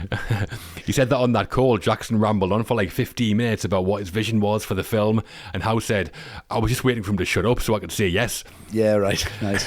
The easiest sell ever to these 2 guys, surely. Yeah. Yeah, definitely. Yeah. New Zealand not required. The visuals aren't all about the cinematography and concept art, though. Weta Workshop sorted that, didn't they? Certainly did. The effects work was so massive we can't fit it all in one episode, so again, we've mapped it out like our own Notebook Club. Yeah. Digital effects work will come in later episodes, and for Fellowship, we're talking good old-fashioned practical effects work. Yeah. Nice. So, how is it? It feels like it's the heart of the film and everything else spins off from it, because when this comes out, we've got the Star Wars prequels at the same time, and because there was so much CGI overkill in those, they all felt very lightweight and see-through, nothing tangible to them. This, though, because of the reliance of practical effect, it has a heft to it and a believability to it. It does. Like that shot where the camera spins down from the top of Orthanc into the mines, where Saruman is making weapons and creating the Uruk-hai. Incredible. It is, and it only works because Orthanc feels tactile, with that sense of how massive it is, and it's an actual place. And it's the combination of the 2 that works so well for me, looking forward. But, the Siege of Helm's Deep feels incredible because it was physically there. And even going bigger at the Battle of Pelennor Fields and Return of the King, obviously more CGI there, but it's fine because everything before has been grounded in the practical effects first, and everything else is built on top of them. Yeah. I mean, the practical effects work, it's jaw-dropping stuff from Weta. Yeah. Enormous miniatures, scale models of like Orthanc, Moria, Mordor and the rest. The prosthetics work across the hobbits, the orcs and the elves, the Uruk-hai. It's incredible. And the props, they produce 48,000 pieces of armour, 10,000 arrows, 10,000 orc heads, and that's genuinely only scratching the surface of what they did. Yeah. The production, just from an effects point of view, was enormous. Yeah. And most importantly, it all looks brilliant on the screen. Yeah. We'll talk about some of the specific techniques and where they use them in a minute, but the way they create differing perspectives and huge scale, when that wasn't what they were filming on the set, they were like illusionists pulling off a magic trick. Yeah. Paul Daniels must have been there somewhere. That's magic. What first attracted you to the millionaire Paul Daniel? But it's incredible stuff. And again, it's totally essential to the success of the films. It totally is. I am astonished anything's finished. I know, Yeah. it's incredible. So back in 1987, two effects sculptors called Richard Taylor and Tanya Roger formed an effects company called RT Effects, working from their bedroom in New Zealand, and they created the puppets for Public Eye, and that's the New Zealand version of Spitting Image. Yeah, yeah. And they then met Peter Jackson on the set of a TV commercial. He hired them to work on Meet the Feebles and Braindead, and then when Heavenly Creatures needed digital effects work, Jackson and Taylor formed Weta Digital together, and Taylor changed the name of RT Effects to Weta Workshop. Yes, so I think people sometimes think Weta Workshop was Jackson's company. It wasn't. Yeah. Weta Digital, who did the digital effects on Lord of the Rings, was co-owned by Jackson. Weta Workshop, the practical effects team, that was owned by Richard Taylor and Tanya Roger, like you just said. The name Weta was taken from an insect native to New Zealand. I can also say I love how Peter Jackson says Weta. When he's like, if you ever hear him say, Witter. It's absolutely brilliant. Yeah. And I'm Witter. Yes, I love that. But it's a native insect to New Zealand. And Richard Taylor assembled a team of 158 effects people who worked on the trilogy for 7.5 years. And apparently on the first day of work, and Taylor called them all together and said, if you aren't willing to treat this task as the most important thing you've ever done in your life, you aren't worthy of the task. Wow. Yeah. Boom. Yeah, he is quite intense seeming when you see him behind the scenes. Okay. But he knew his stuff. He knew the enormity of what they were doing here. Yeah. He had no time for flakes. No. And Jackson later said that the importance of Richard Taylor to Lord of the Rings cannot be overestimated. So a bit of an unsung hero here, I think, seeing as most people don't know who he is. Yeah, definitely. And one of the first challenges Weta had to overcome was around the smaller characters like hobbits and the dwarves. Hobbits are about 3'6", so they had to figure out how to make the actors playing them look a lot smaller on the screen. They did use different techniques to pull this off, though, if you want to know what they are. Go on then. I'd love to. Okay, so first of all, each hobbit also had their own scale double, actors who were about 3'6" tall. So in some scenes where we see the hobbits from behind, they're often being played by their doubles. And then in other scenes, we see the body of the scale double with the hobbit actor's face digitally added on top of the double's face. Right. Yeah, the scene at the start when Frodo leaps on Gandalf's wagon and hugs him, and he's much smaller, that's the scale double. We just see the back of his head. Yeah. Okay. And then there are some scenes where it's done digitally and that just inserted the hobbits into a shot in post. It made them smaller than the other characters. Mm-hmm. And a good example of that is the shot we talked about. You shall be the Fellowship of the Ring, and they're all in the frame together. They filmed them all, and then the Hobbits actors and John Rhys Davies as Gimli, they were made smaller digitally. Yeah. And then we've already talked about the Prancing Pony, and in that scene we see a shot when the hobbits first walk in, and they look tiny compared to all of the humans in there. And they did that just by hiring performers as extras. They're all walking around on stilts. Oh, nice. That's my favourite. Yeah. Like on Disney's Robin Hood when he dresses as the Crow and he's staggering about on stilts. It's him. It's Robin Hood. But how basic's that for today's standards? It's like Buster Keaton or something. It's great. Yeah, but maybe the most famous technique was forced perspective, and this is where one actor is shot further away from the camera than the other actors in the scene to make them look smaller. And this involves designing sets and props in such a way to disguise the fact that the actor is just standing further away. Yeah. Yeah, they do it all the way through. In that scene when Frodo's sitting on Gandalf's wagon, it looks like they're sitting side by side and Frodo's just small. Yeah. But Elijah Wood's actually about 7 feet further back than Ian McKellen. Yeah. Yeah. The drawback of forced perspective had always been that the shot had to be static. As soon as the camera angle changes, it breaks the illusion. But Jackson told his crew he wanted to be able to shoot forced perspective shots where the camera moved in the scene. So Andrew Leslie developed a new motion control system called the Slave Mocon. So the camera was on a computer-controlled dolly, and the set was too. So as the camera moves, the set moves with it, keeping the perspective of illusion. It's actually in place. Like, think about the fixed camera on Inception when it turns. Yeah. How it's fixed to the set and it just moves with the set. Okay. Yeah. It's ridiculous. We'll see that at the starting back end when Bilbo's pouring tea for Gandalf. Yeah. The camera moves around and towards Ian Holm and Ian McKellen, and Bilbo's height doesn't change. No. No one notices that shot because it's completely invisible. Yeah. But when you know to look for it, it's like, what the hell? What's going on? How have they done that? Yeah. And Weta were also tasked with creating the miniatures. They produced 58 miniatures, which were so large and detailed that they've become known as bigatures instead. The Rivendell bigature was about 7 foot tall. The Argonath statues that the Fellowship sailed past were 8 foot tall each, and the Isengard bigature was 65 feet wide and 15 feet tall. Nice. Crazy.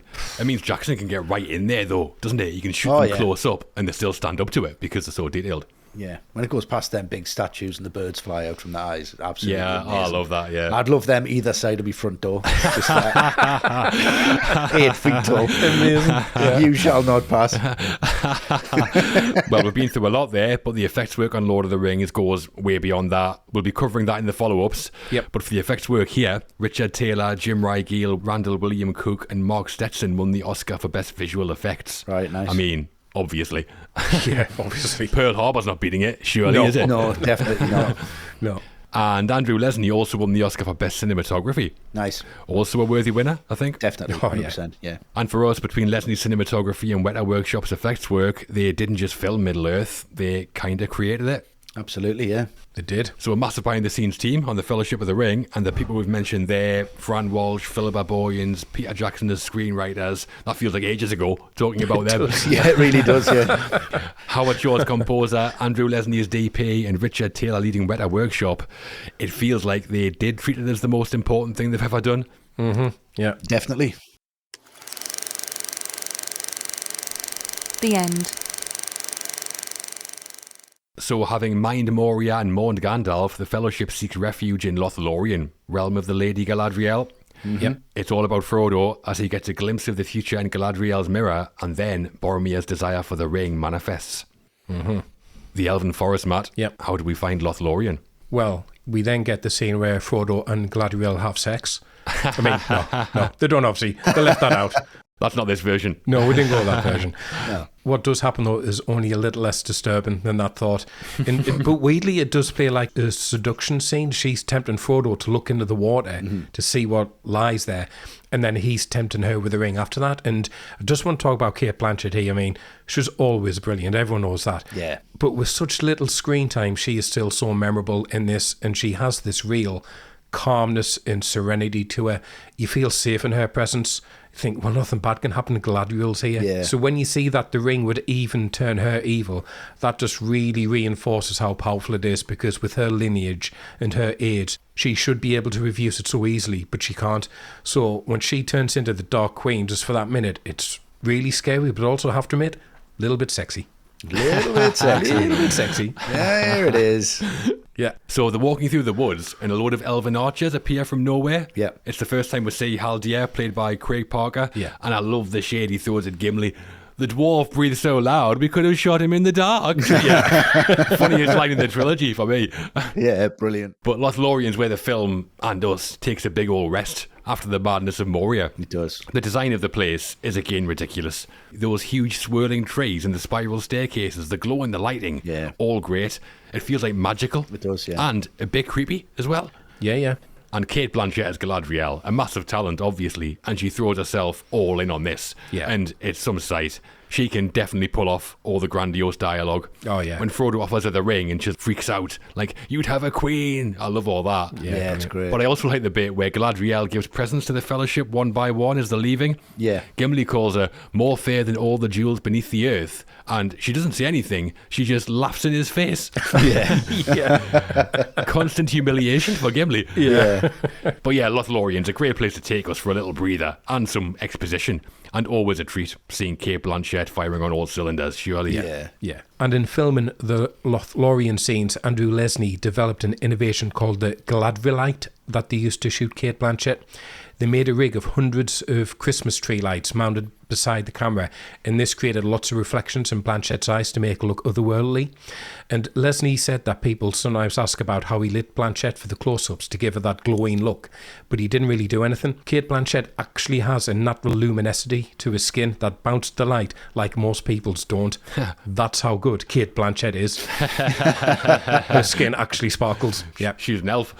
Amazing. I mean, that Galadriel light as well, that's just so well used when you see all them catch lights in the eyes. You can just, it's such a simple premise. It's just Christmas tree lights just wrapped around a rig, or even sometimes around the lens as well when they're shooting them close-ups. So that might have had something to do with the way she was lit, but I don't think he wants to give that away. But try wrapping some Christmas tree lights around your lens and take a portrait of someone, and you might be surprised. Yeah. Well, Leslie said that in creating that rig, he was inspired by a line from the book, not the script, about how Galadriel's eyes are like starlight. So a nice touch. Yeah. The scene where Frodo looks into Galadriel's mirror, seeing the Shire being burned down, is a reference to the scouring of the Shire from the books. In the novels, at the end of Return of the King, the hobbits return home to find the Shire has been taken over by Saruman and transformed into a wasteland, and they have to battle to take it back. That would have just been one step too far. I would have been exhausted. Them just coming back with all this stuff on and they say, oh, no. Yeah. It would have been just far too much. So Jackson left that chapter out of his scripts, but made a little nod to it here, which is nice. Yeah, it is a nice nod. Yeah, it couldn't be in the films, could it? The end of Return of the King is long enough. Imagine that was in there. It ends 9 times. And then it's also around this time as well when we see Saruman releasing the Uruk-hai to go after the ring, and that montage sequence, great. That's great, yeah. And Galadriel's homestead was the largest miniature weather belt for the film, and miniatures were made on each of the huge malon trees. They were so big that they only made models of the tops and bottoms of the trees, and each of them were about 26 foot tall. Nice. 26 feet? That's just an actual tree, surely. Yeah. So what we have here is a beautiful chase sequence where we don't actually know it's a chase sequence, because you've got the Uruk-hai creeping up on them. They're going down the river really slowly, kind of taking the time. Amazing when you see Legolas looking around and he can sense something. Yeah. That's great. This is just absolutely fantastic from Sean Bean as well, because he plays this scene when he catches up with Frodo and he's collecting the firewood and he's going to try and take that ring because now he knows. But Frodo's overheard him talking to Aragorn, so he's kind of switched on with it. But Bean plays this like an addict. Yeah. Like someone trying to get the last hit, just tried that desperation, because he tries to sucker him in at first and he's like, there are other ways, Frodo. It's like, well, come with me. You know, like that mate trying to convince you to have one more pint when you want to get a taxi. It's just that little like soft touch, and it's like, you know, and then there's just this real desperation, like, well, if you just lend me the ring. And he's like, no, and then he just starts losing it, and he's like, you know, you will beg for death before the end. And he's like, well, how far is he going to go with this? And he just realizes that he's just gone too far, and he has to keep pushing and it gets Frodo to put the ring on. And when he puts the ring on, this for me is one of the best visual kind of little ticks, and it's so simple because you can see he puts the ring on, kicks Boromir off him, Bean falls back, and you see the leaves kick up, and you can tell there's someone just a camera left, and there's that log in the foreground, and someone just goes pop and hits the log off camera, and you can see it move up. But it's just perfect the way like he stood on that log then. And it's just so simple. Yeah. And then you get that incredible moment where he's just screaming, shouting, bangs his head, and you just have that level of regret. Yeah. Frodo, I'm sorry. It fucking breaks me heart every single time. So I'm like, he really is sorry. Yeah. It's just absolutely fantastic stuff. This scene is great. Yeah, I think just narratively, the way they handle Boromir's like fall is really well done, because it develops throughout the story. Right. He mentions taking the ring to Gondor at the Council of Elrond, then he argues with Aragorn about it. He's mesmerised by it when he picks it up on Cadaras, and then Galadriel sets it up by saying, "You know of whom I speak." Throws him right under the bus. So when it comes, it feels kind of inevitable. Yeah. And Boromir's gone mad. He kicks off with Aragorn, then assaults Frodo. It's outrageous. Screws everything up. Although straight after this, we do get that scene where Aragorn lets Frodo go, which is a great character moment for Aragorn. It is. It's the black and white, isn't it? The chiaroscuro between the two characters, and kind of shows that he's actually stronger than Boromir is. Exactly, yeah. And when he picks the ring up on Cadaras as well, the way they did that was about the size of a car tyre, the actual ring. Right, that close-up. The close-up in the foreground, it was huge. It was like a bike tyre. Right. That's how big the ring was, just to get that perspective on it. And it looks absolutely unreal. It's a great shot, that, yeah. Yeah, Incredible. it's One of my fantastic. favourite shots in the film, that. Yeah, just the close-up of it, yeah. But yeah, really key moments in terms of narrative and character. Boromir shows his weakness, Aragorn then shows his strength, and Frodo often is Jack Jones with Sam. And when Frodo escapes from Boromir, he runs up a hill to hide, and he's got the ring on, as we've been saying, and he sees Barad-dûr, which is Sauron's fortress, zoom up to him. Yeah. This isn't an effect of wearing the ring. The hill they're on is called Amon Hen, and it has a magical property, and this lets someone at the top see vast distances, like looking through a telescope. Right, nice. Magic binoculars. Like a Viewmaster. Remember them? Clicking through the slides. Oh, yeah. Brilliant, yeah. I also like that huge fallen statue we see on the ground behind Boromir and Frodo, like a massive head. Yeah, I love that. Weta created that as a huge prop for the background of one scene. It's like incredible. Yeah, and Jackson said he regretted not getting them to do the rest of it. He said it would be fantastic to have the fight scene around like all of the body falling and all smashed apart. That would have been great. But he said he thought about that just too late to do it. Right. Otherwise, he definitely would have. He definitely would have. It would have been like, that would have been really Harryhausen. That would have been like the end of Jason the Argonaut. Would have been, yeah. And the times we see the Eye of Sauron were inventions for the films. In the book, the Eye of Sauron is mentioned, but only as a metaphorical reference to Sauron's far-reaching power. Jackson wanted to make it literal, and Weta Digital created what we see, an eye with swirling flames around it. Yeah, pretty great to visualize It's a it. great visual, though, isn't it? Yeah, and it's got a voice as well, and it's got a... Yeah. I see you. It's great. Yeah.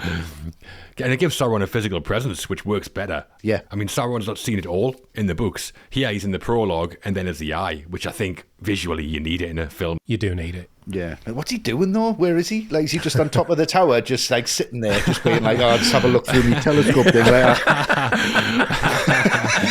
He must be.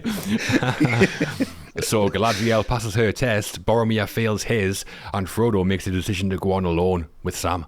Yeah. Yeah. Shall we see what the fallout is? Let's do it. Let's see it.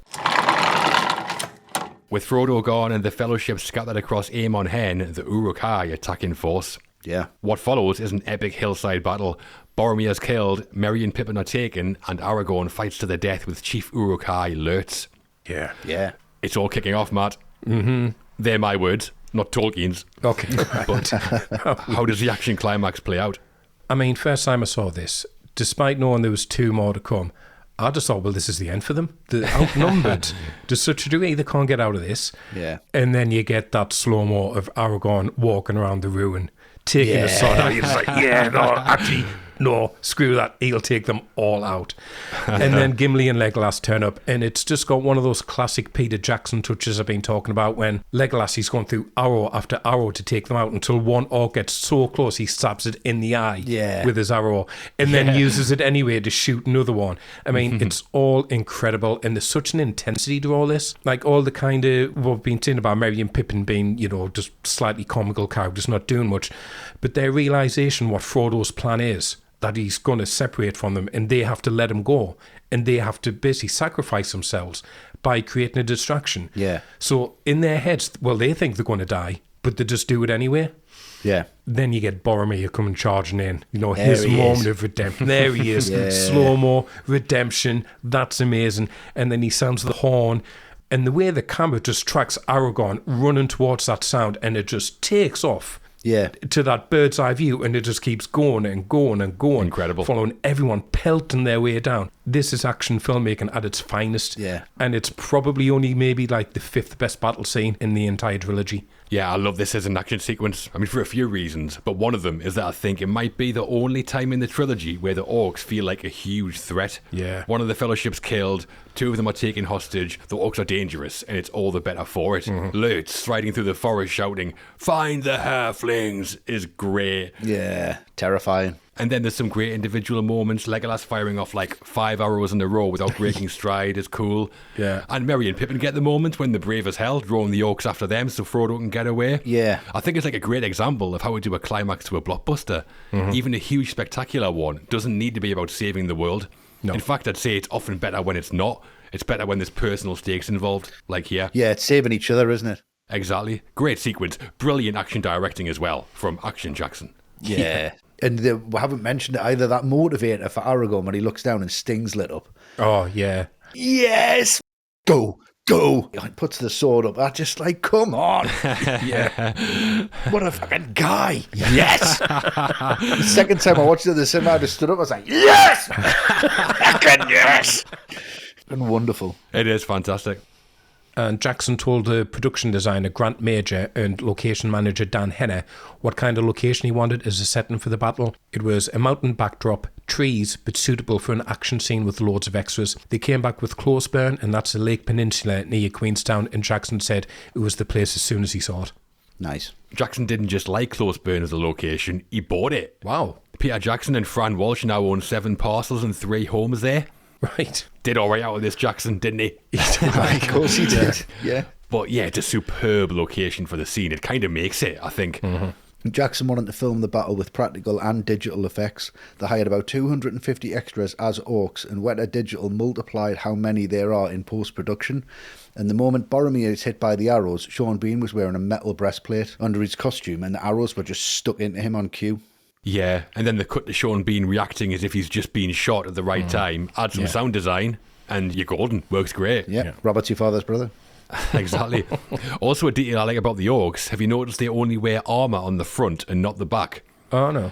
That came from Weta Workshop when they designed them. The idea being that orcs never run away in a battle, so they only wear armour on the front. Okay. Yeah. I mean, not a great tactical decision, I don't think. Not great. I don't think they're a race of tactics, are they really? No. They run past Frodo, about 8 of them. He's just hiding behind a tree. Yeah, I'm talking about the scene when Boromir kind of makes up for all his past mistakes. Lurtz is in there, his death, Aragorn avenges him, he turns up. It's just an incredible, incredible piece of work. Now, sometimes, I'm not ashamed to admit, I will just watch this sequence on YouTube. Just every now and again, them arrows going in. Yeah. In that first hit, when it cuts to absolute silence, and Merry and Pippin are just looking, going, well, what we're supposed to do now? And then he turns around and goes again.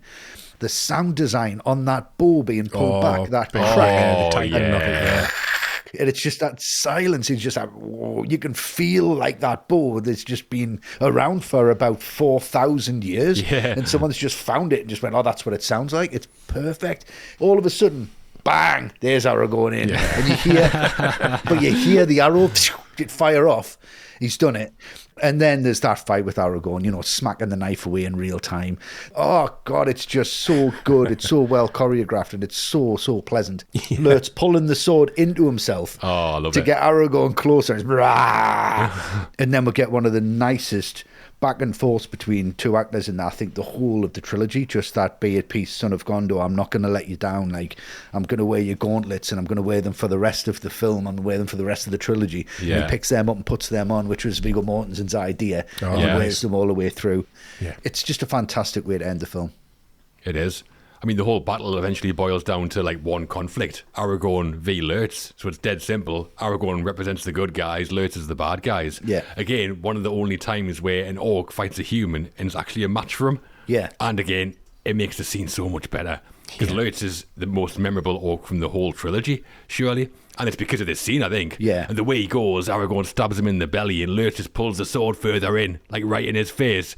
It might be the most visual, like, fuck you, I've ever seen. It's really Jackson, that, though, as well. I think the other memorable orc is the one that looks like Harvey Weinstein in Return of the King. I think that's the only other one. But Lurtz is definitely so memorable, Yeah, he's great. And it sets up the next film very nicely. The Fellowship's broken, Frodo and Sam are gone, Boromir's gone, Merry and Pippin are gone, and we're set up for the great trio of Aragorn, Legolas and Gimli running through the mountains. Yeah, ZZ Top.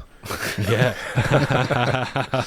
In the book, though, Boromir is killed off screen and Aragorn just finds his body full of arrows. Yeah. And that actually doesn't happen until the start of The Two Towers. But the writers changed to be seen in the climax of Fellowship, and Lurtz isn't in the book at all. Jackson said they created him as they wanted to give a face to the bad guys. Yeah. Yeah, there's a few changes they make through the trilogy of pulling things from the beginnings of one book to the end of another and vice versa. Boromir's death is one of them, and obviously it's got to happen here. Yeah. Definitely. Yeah, much more effective, Lurtz was played by a 6'4" Maori stuntman called Lawrence McAwary. After he auditioned for the part, it took 11 hours each day for the makeup and prosthetics work to turn McAwary into Lurtz. They'd start at 9 p.m. and have him ready for filming at 8 a.m. the next day. That's absolutely ludicrous. One of the best things is, it's a really good performance. Yeah, he is. He's great. But McAwary did say later, I'd do it all again in a heartbeat, which is nice. Fair enough. So the Fellowship's done, and we're very near the end. And in true Jackson fashion, we get not one denouement, but two.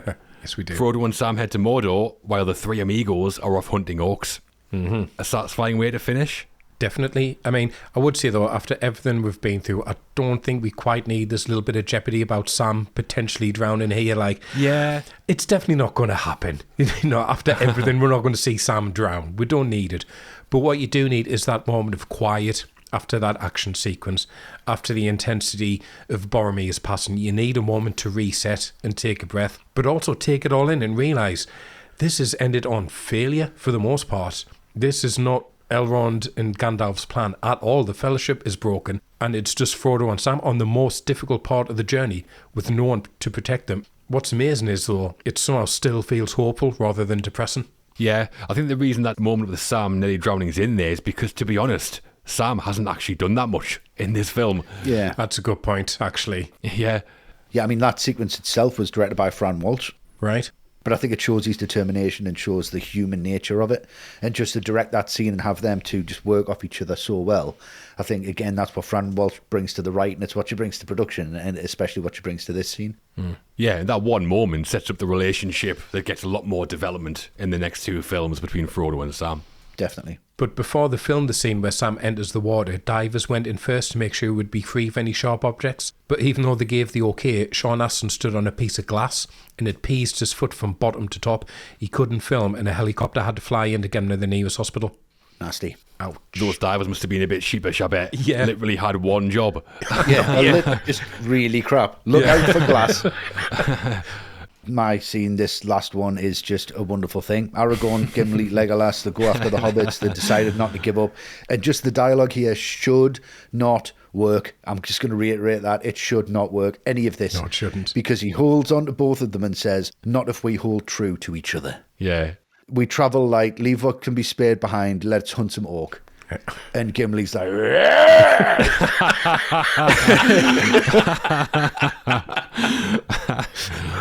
ZZ Top running after the Orcs. Absolutely love it. Them three are perfect together. It sets up their relationship. You know it's going to be great. Automatically makes us want to start the film again, or just make sure I've got time to watch the Two Towers. Yeah, I love it how the lads form their own mini fellowship. Like, That's great. we're the best ones anyway. Yeah. Let's just do that. Yeah. But the tricky thing for the ending is that it has to feel satisfying as a conclusion when they're only a third of the way through the story. Yeah. And I think it definitely does. It Yeah, does. it does. Yeah, 100%. That final shot as Frodo and Sam walk off carrying on the journey and we pan to stay on Mount Doom miles off in the distance. Fantastic, that. It really feels like we're done for now, but we'll be back. We'll be back. Yeah. Just Wait a we'll have a year. cup of tea. And with that, the Fellowship of the Ring comes to a close. An epic battle, Boromir redeemed in death, Aragorn, Legolas and Gimli beginning a side quest, and Frodo and Sam starting the real journey. Yeah. As an ending that's also a beginning, works well for us. Yeah, I mean, it's absolutely impossible to ignore what's coming, isn't it? You have to continue this journey. You too. Reception and awards. So that is the story of the first part of the story, from the Shire to Aemon Hen. Yep. The Fellowship of the Ring opened worldwide in December 2001, but had its premiere in New Zealand, fittingly, I think. Yeah, too right. How did it do on release? Well, our statistics wizard is here to tell us. So take it, please, Matt. So, from a production budget of $93 million, which is 1/3 of the total cost for the trilogy, Fellowship of the Ring grossed $889.5 million worldwide. Whoa. It was 2001's second highest grossing film behind Harry Potter and The Philosopher's Stone. Wow. The first Fast and the Furious film was 2001 as well, I think. So a year of some serious IP releases that. Series No wonder numbers Vin there. Diesel was busy. Yeah. New Line was so confident with what they had, they held no test screenings. Wow. And the marketing team launched a huge online campaign. They contacted 400 token influencers around the world, building up a network of people driving interest to the film. And the first trailer set an all-time record for number of downloads. Wow. Yeah. Like I said, I remember it being everywhere. Yeah, They definitely had a Burger King partnership as well. Yes. Recall that well, obviously. obviously. Obviously, yeah. Any excuse. Pippin, for obviously. Pippin over yeah. Onto the critics, and we'll start, as we always do, with Roger Ebert. The Eye of Roger. Yep. It's fixed on the Fellowship. What do they make of it, do we think? I think he loved it. I think he loved to give it the full 4. Yeah. It was 3 stars out of 4 from Rog. Oh, okay. Miserable bastard. And he said, Peter Jackson has made a work of our times. It will be embraced by many Tolkien fans and take on aspects of a cult. It is a candidate for many Oscars and an awesome production in its daring and breadth. 3. I know, yeah. So where's the 4th star, Roger? Must have forgot one. Gollum's got it. Yeah. He was right about the Oscars and the cult following, wasn't he? So I think he's got one of those crystal balls like Saruman. Yeah, I think he's just holding off till he sees the other two. Yeah. He's being very cards close to his chest as usual. Peter Bradshaw of The Guardian was less impressed and said, "There is a strange paucity of plot complication, all the more disconcerting because of the indigestible backstory we have to wade through before anything happens. Weird. Signing up to the movie's hoppity, elvish universe requires a leap of faith, and it's a leap I didn't feel like making."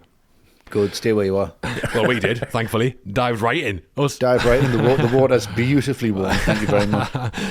And Empire Magazine gave it the full 5 stars. Of course it did, If yeah. ever there was a film made for Empire, it's this. It is. Yeah.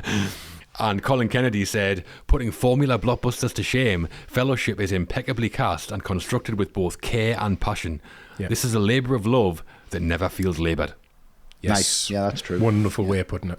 Yeah, it's a good point, I think. It clearly is a huge labour of love, but never feels like we see that hard work on the screen in a bad way, anyway. Yeah, exactly. And today on Rotten Tomatoes, Fellowship has a critics' approval rating of 92% and a massive 95% from audiences. And on IMDb, it currently sits with a rating of 8.9 out of 10, making it number 8 in IMDb's top 250 films of all time. And that is one place below Schindler's List and one above Pulp Fiction. Right. Wow, what a triple watch that is.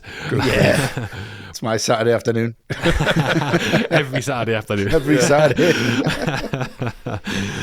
So, The Fellowship of the Ring was released to massive commercial success, critical acclaim, Oscars success, and started the trilogy that would dominate the box office for 3 years. Yeah. Did all right, didn't it? Did all right. Such a laid-back guy from New Zealand.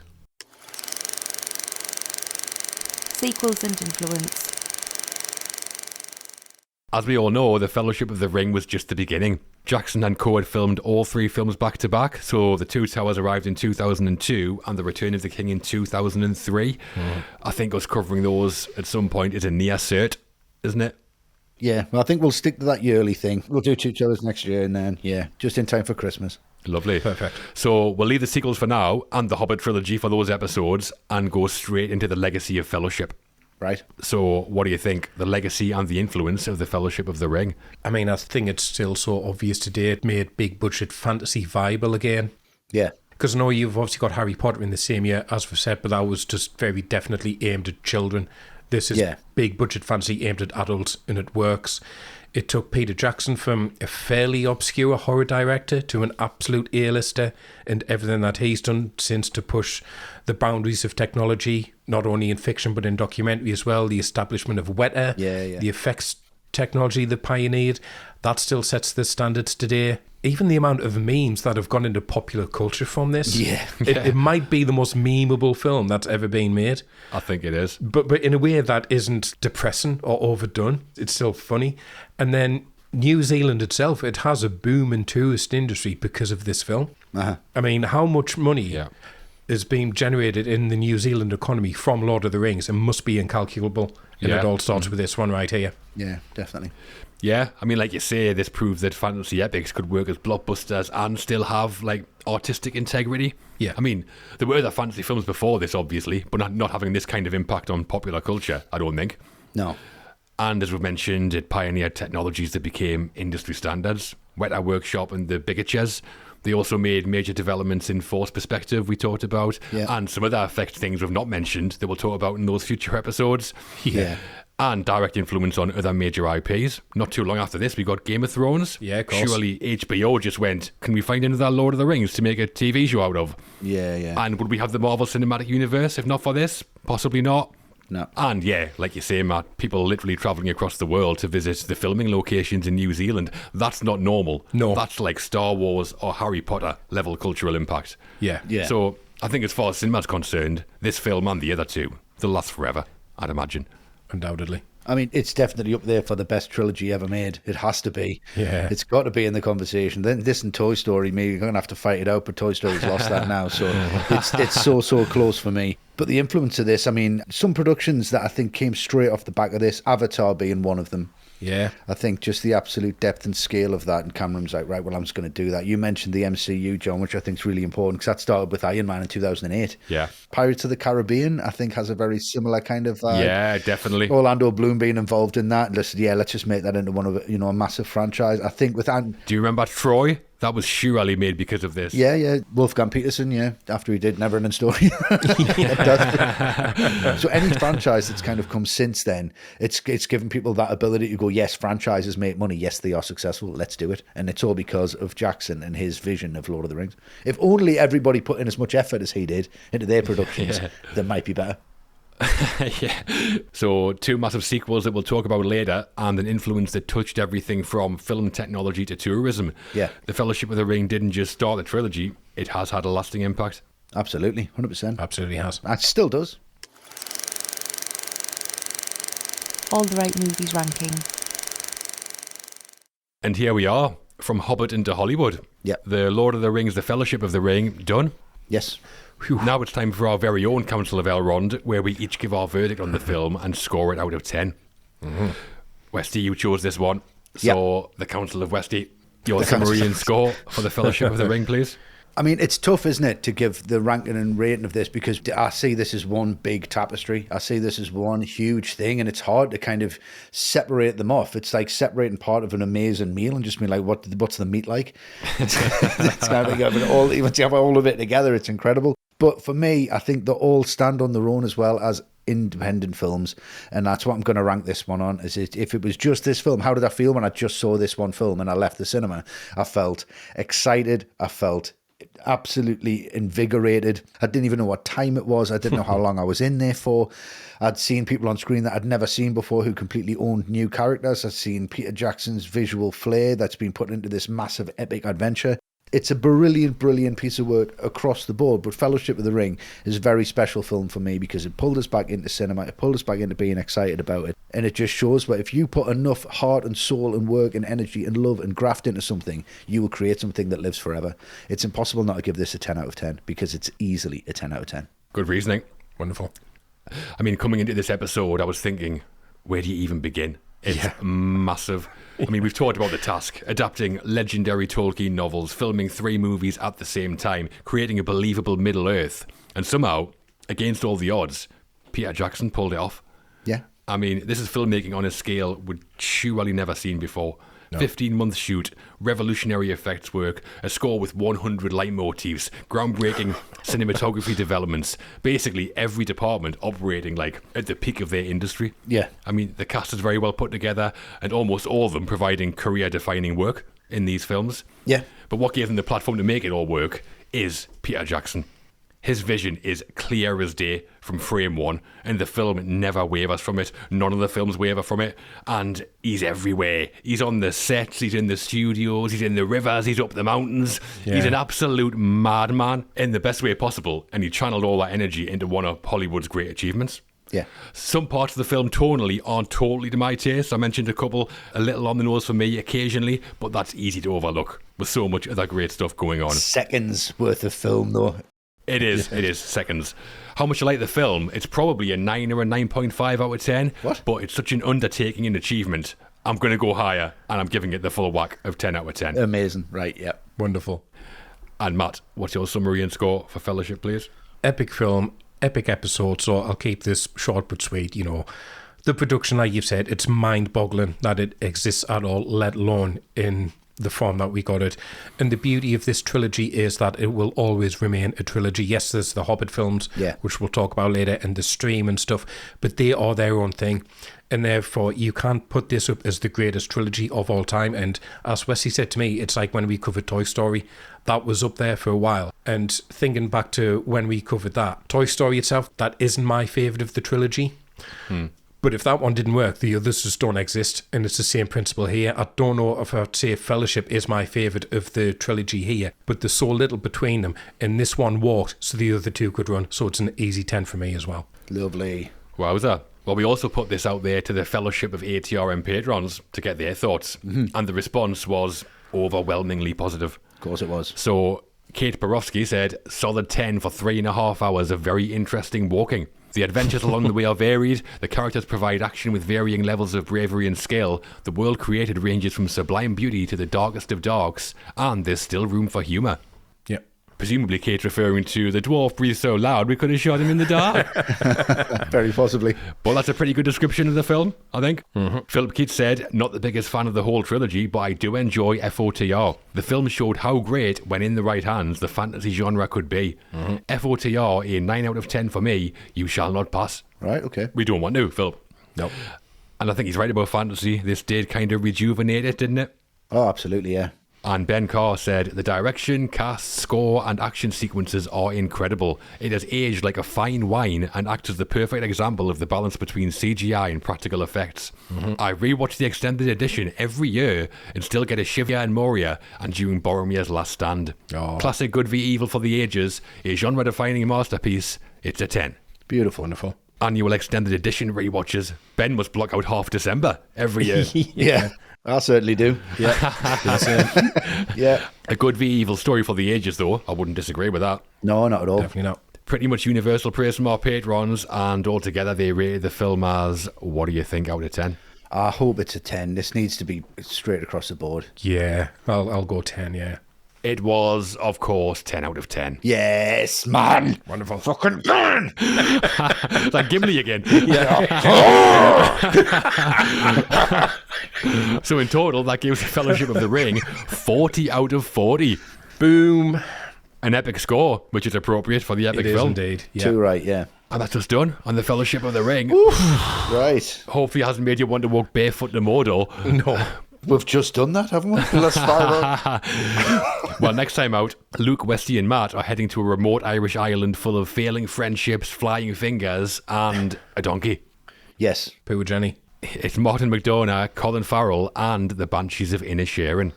Yeah. Yes. Bit Wonderful. of a simpler story, that one. Just a little. Yeah. Yeah. Back with McDonough and Farrell after our In Bruges episode. Yes. Looking forward to that one. Yeah. Oh, yeah, it's a wonderful film. One of the best films I've seen in the last 10 years. Yeah, it's amazing. Really looking forward to getting back into it. Well, in the meantime, to find out more about becoming an ATRM patron, supporting what we do, and accessing our archive and bonus episodes, and joining the community of great folk in there, please visit patreon.com/alltherightmovies, or you can subscribe on Spotify, Apple Podcasts, or YouTube as well. Yeah. Socially, you can keep up with All the Right Movies on X, where we are at AT Right Movies, and we post threads on there that tell the stories behind classic films. Everything we post has been said by somebody involved in the production, Yep. or it comes from 3 separate stories. That's the same rule we follow on our podcasts, so Yep. check that out. And you can find us on YouTube, on Instagram, on Threads, on Blue Sky, TikTok, and we have a movie group on Facebook. Yeah. That's packed full of more great people and great film chat. Yeah. Join What's that. going on? Tried not to find one. I thought it was going to be more of a challenge. Exactly. And our website, full of great stuff, is alltherightmovies.com. Sure is. It is. We're all off now for second breakfast. Or a lie down. Yeah. Third breakfast for me, according to Matt. Yep, definitely. Third breakfast and a bag of crisps. Come back for the Banshees of Inisherin, and as always, thanks for listening. Thanks for listening, guys. Thank you so much for listening, guys. Take care.